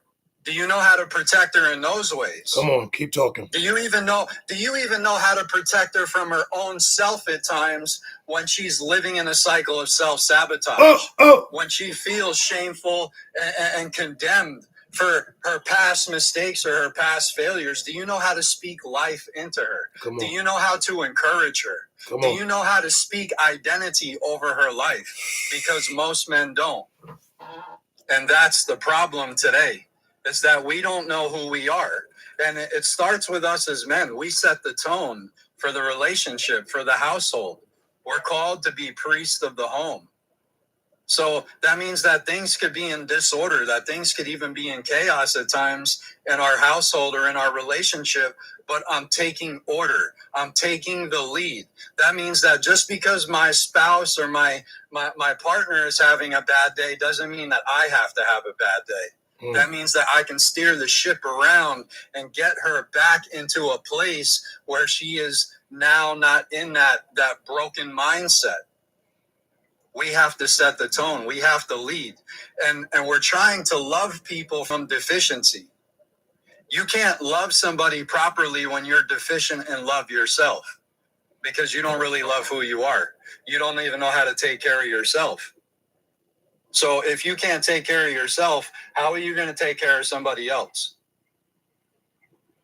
Let's go. I know that's a convicting question because we haven't really thought about that. For a lot of years of my life, I tried to love from a place that I had no love. So I was deficient. So I was seeking somebody to give me the love that I didn't have. You know what that's called? You'll set yourself up for failure. All day, every day. People are not going to be able to give you what you don't have. You have to become that yourself so that you can pour that into other people's lives. If you're looking for people to love you, then I'm sorry to tell you, but you're going to live a life of disappointment. Total. Because we operate in this transactional and conditional love. I'll do for you, but I need something in return. I got all the receipts of everything I've ever done for you all my life, and I got the receipts of everything you've ever done to hurt me that I'm going to weaponize against you. That's not real love. Not at all. And if that's your idea of love, then you're going to be a very miserable, sad person all of your life. And you're not the one for me to love in the first place. Listen, brother, I always love when Trevor pull up. And you be pulling up at the right time. See, look at God. Look at God. Nah, brother, you was dropping gems. It's intentional. It's always intentional, and it's the truth, man. I'm a firm believer that a lot of us as men, we set ourselves up for failure and then try to correct the failures of the relationship that we put ourselves in. And intact, not even realizing that these are not the ones that we're supposed to be with. Some women that we are with, we're not even supposed to be with them, but we claim. And here's another thing which I really don't like, when people be like, oh, this is the woman that God chose for me. Wrong, because number one, God don't make no mistakes. So how can he choose someone for you, but you're only with that person for a season? Ooh, did I just say that? Did I really just say that? How many times have men and women walked around and said, oh, this is the man that God has for me. This is the woman that God has for me, but you're only with that person for a season. That's because we tried to go ahead of God, and his timeline is not our timeline. When you're waiting for that person that God has for you, and you begin to get impatient, then you try to go before God. And a lot of people don't know how to really truly sit in the presence of God to really even hear his voice. But yet we just get into demonic relationships and get with people out of lustful eyesight, and then we start trying to attach God's name to it. Yeah. And we start trying to say that, well, God told me, and God never told you nothing. Because you got you're a liar, and the truth ain't in you. Right. You're trying to justify your own sin and your own rebellion by trying to attach God's name to it. That's why it's not fruitful. That's why there's no fruit. See, the thing I realized too is you got two type of people. You got people that said, I'm waiting for my person. I'm waiting for God to send me my person. I'm waiting for God to place me in the right place for my person. But you wind up sitting on somebody's lap or got somebody sitting on your lap. So Yeah, so exactly. are you really waiting? Because now you just what you said, you got tired of waiting. First of all, how can you get tired of waiting on the right thing that you know? See, this is the problem that people have. They get tired of waiting. I'm tired of waiting on God. They don't want to say that, but they start making moves and thinking it is of God. Negative Batman. Well, they say it, and they say it, and they say it verbally, and they say it through their actions. But the biggest thing was, not to derail, the good points that have been made up, but the question was and remains: what's the difference of being capable of loving and loving? Right? That's the thing. And that's where it really comes down to. Are we capable of being loving to God? Or are we loving to God? Are we capable of loving ourselves? Or are we loving ourselves? See, the capability just means there's a possibility. That's all. See, and loving is the doing part. You know what? Are we doing the said things? Not at what level are we doing it, right? Because right now, just this morning when we was working out, you know what happened? Everybody in here was capable of working out during the time me stopping rain was working out. But were they? No. You had the ones that were doing it, then you had the capable ones. Everybody's capable.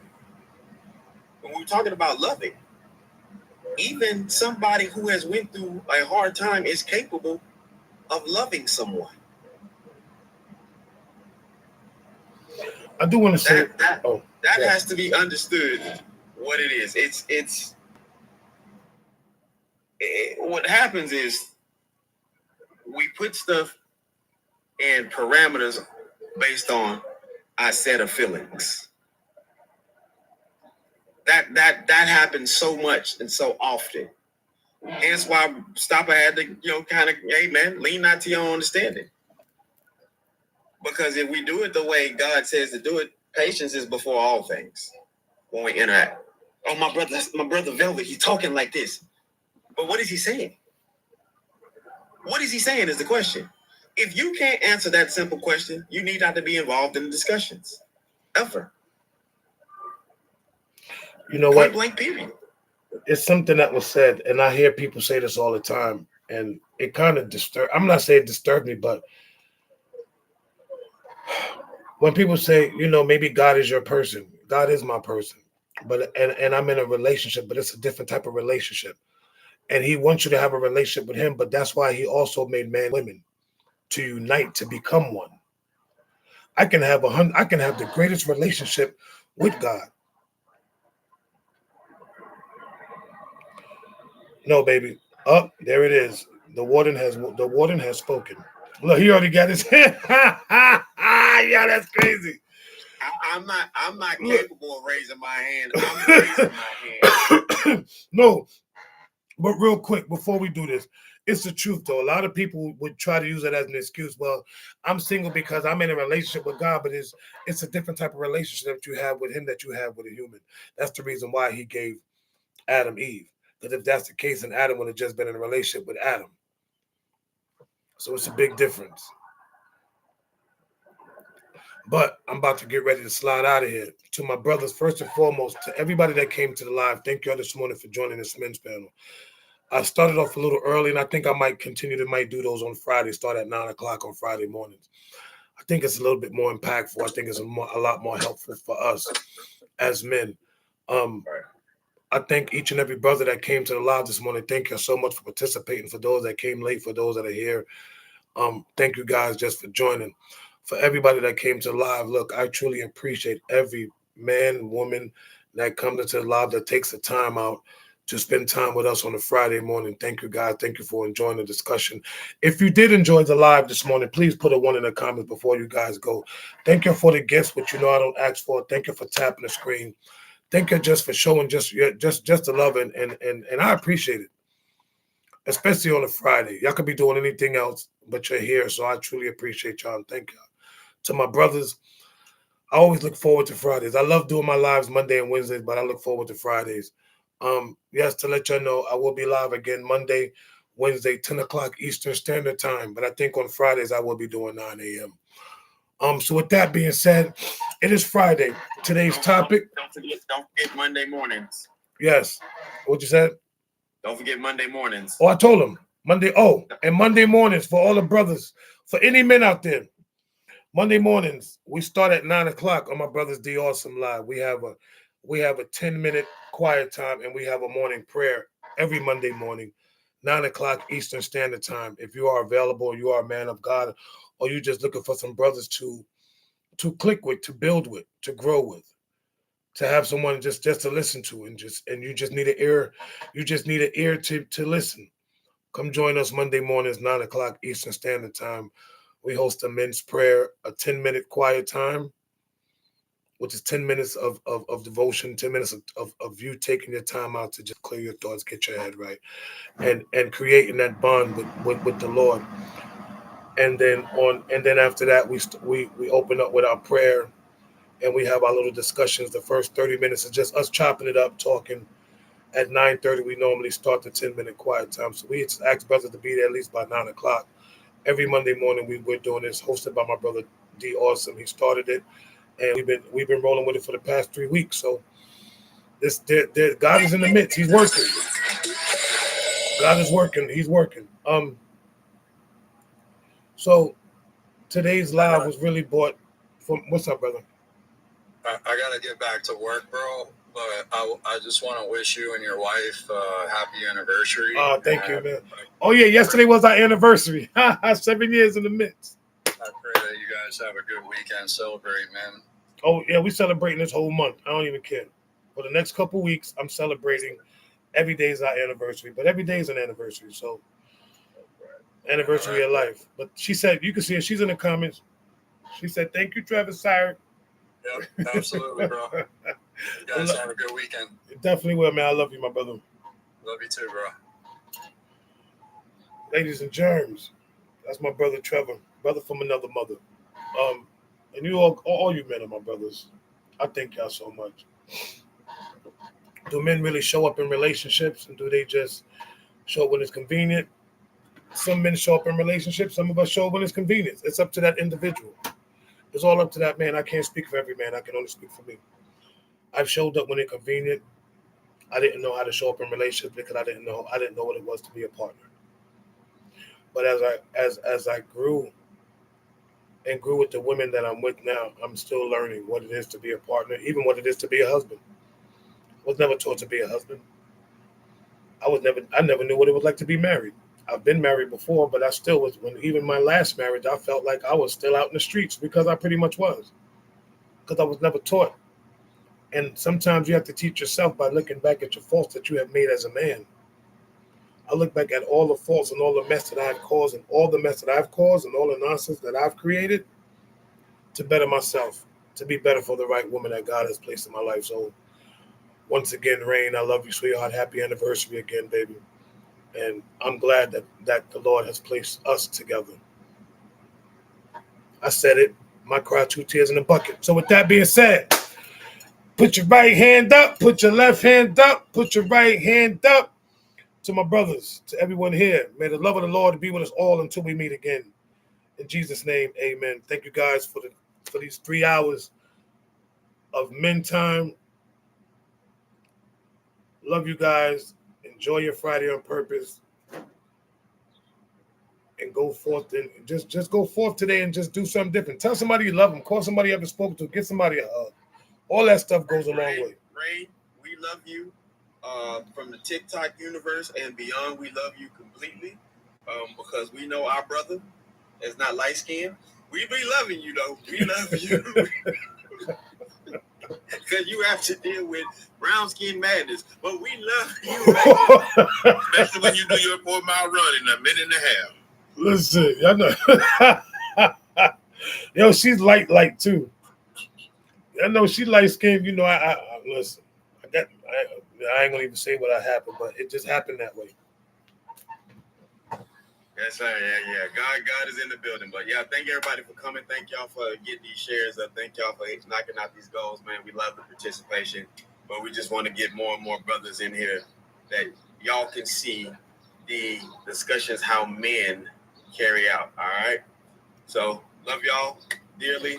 Have a magnificent, wonderful day. Once again, fellas, we have done it again, man. Brother Velvet, man, thank you. No, thank y'all. It ain't me, it's us. Let's thank us as men. Nah, brother. Nah, you know what I'm talking about. I know. Thank you, bro. Oh, for sure. Always, man. Thank you as well. Love you, man. Love you too, brother. Always. Gentlemen, have an amazing day. Till we meet again. Yes, sir.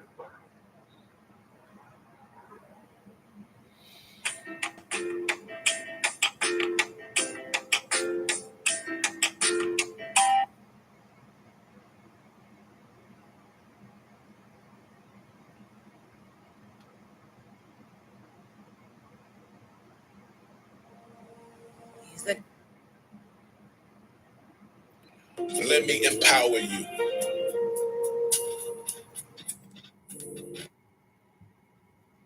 You ain't hit that sidewall the right way? All right, it's over, fam. Bow. You know what I mean? We done. And that's okay. And that is okay. He did. But no, it don't count. It does No, count. I'm done. It does count. No, it don't. Yeah, I'm done. No. Yeah. For what? Like 20 minutes. For She messed up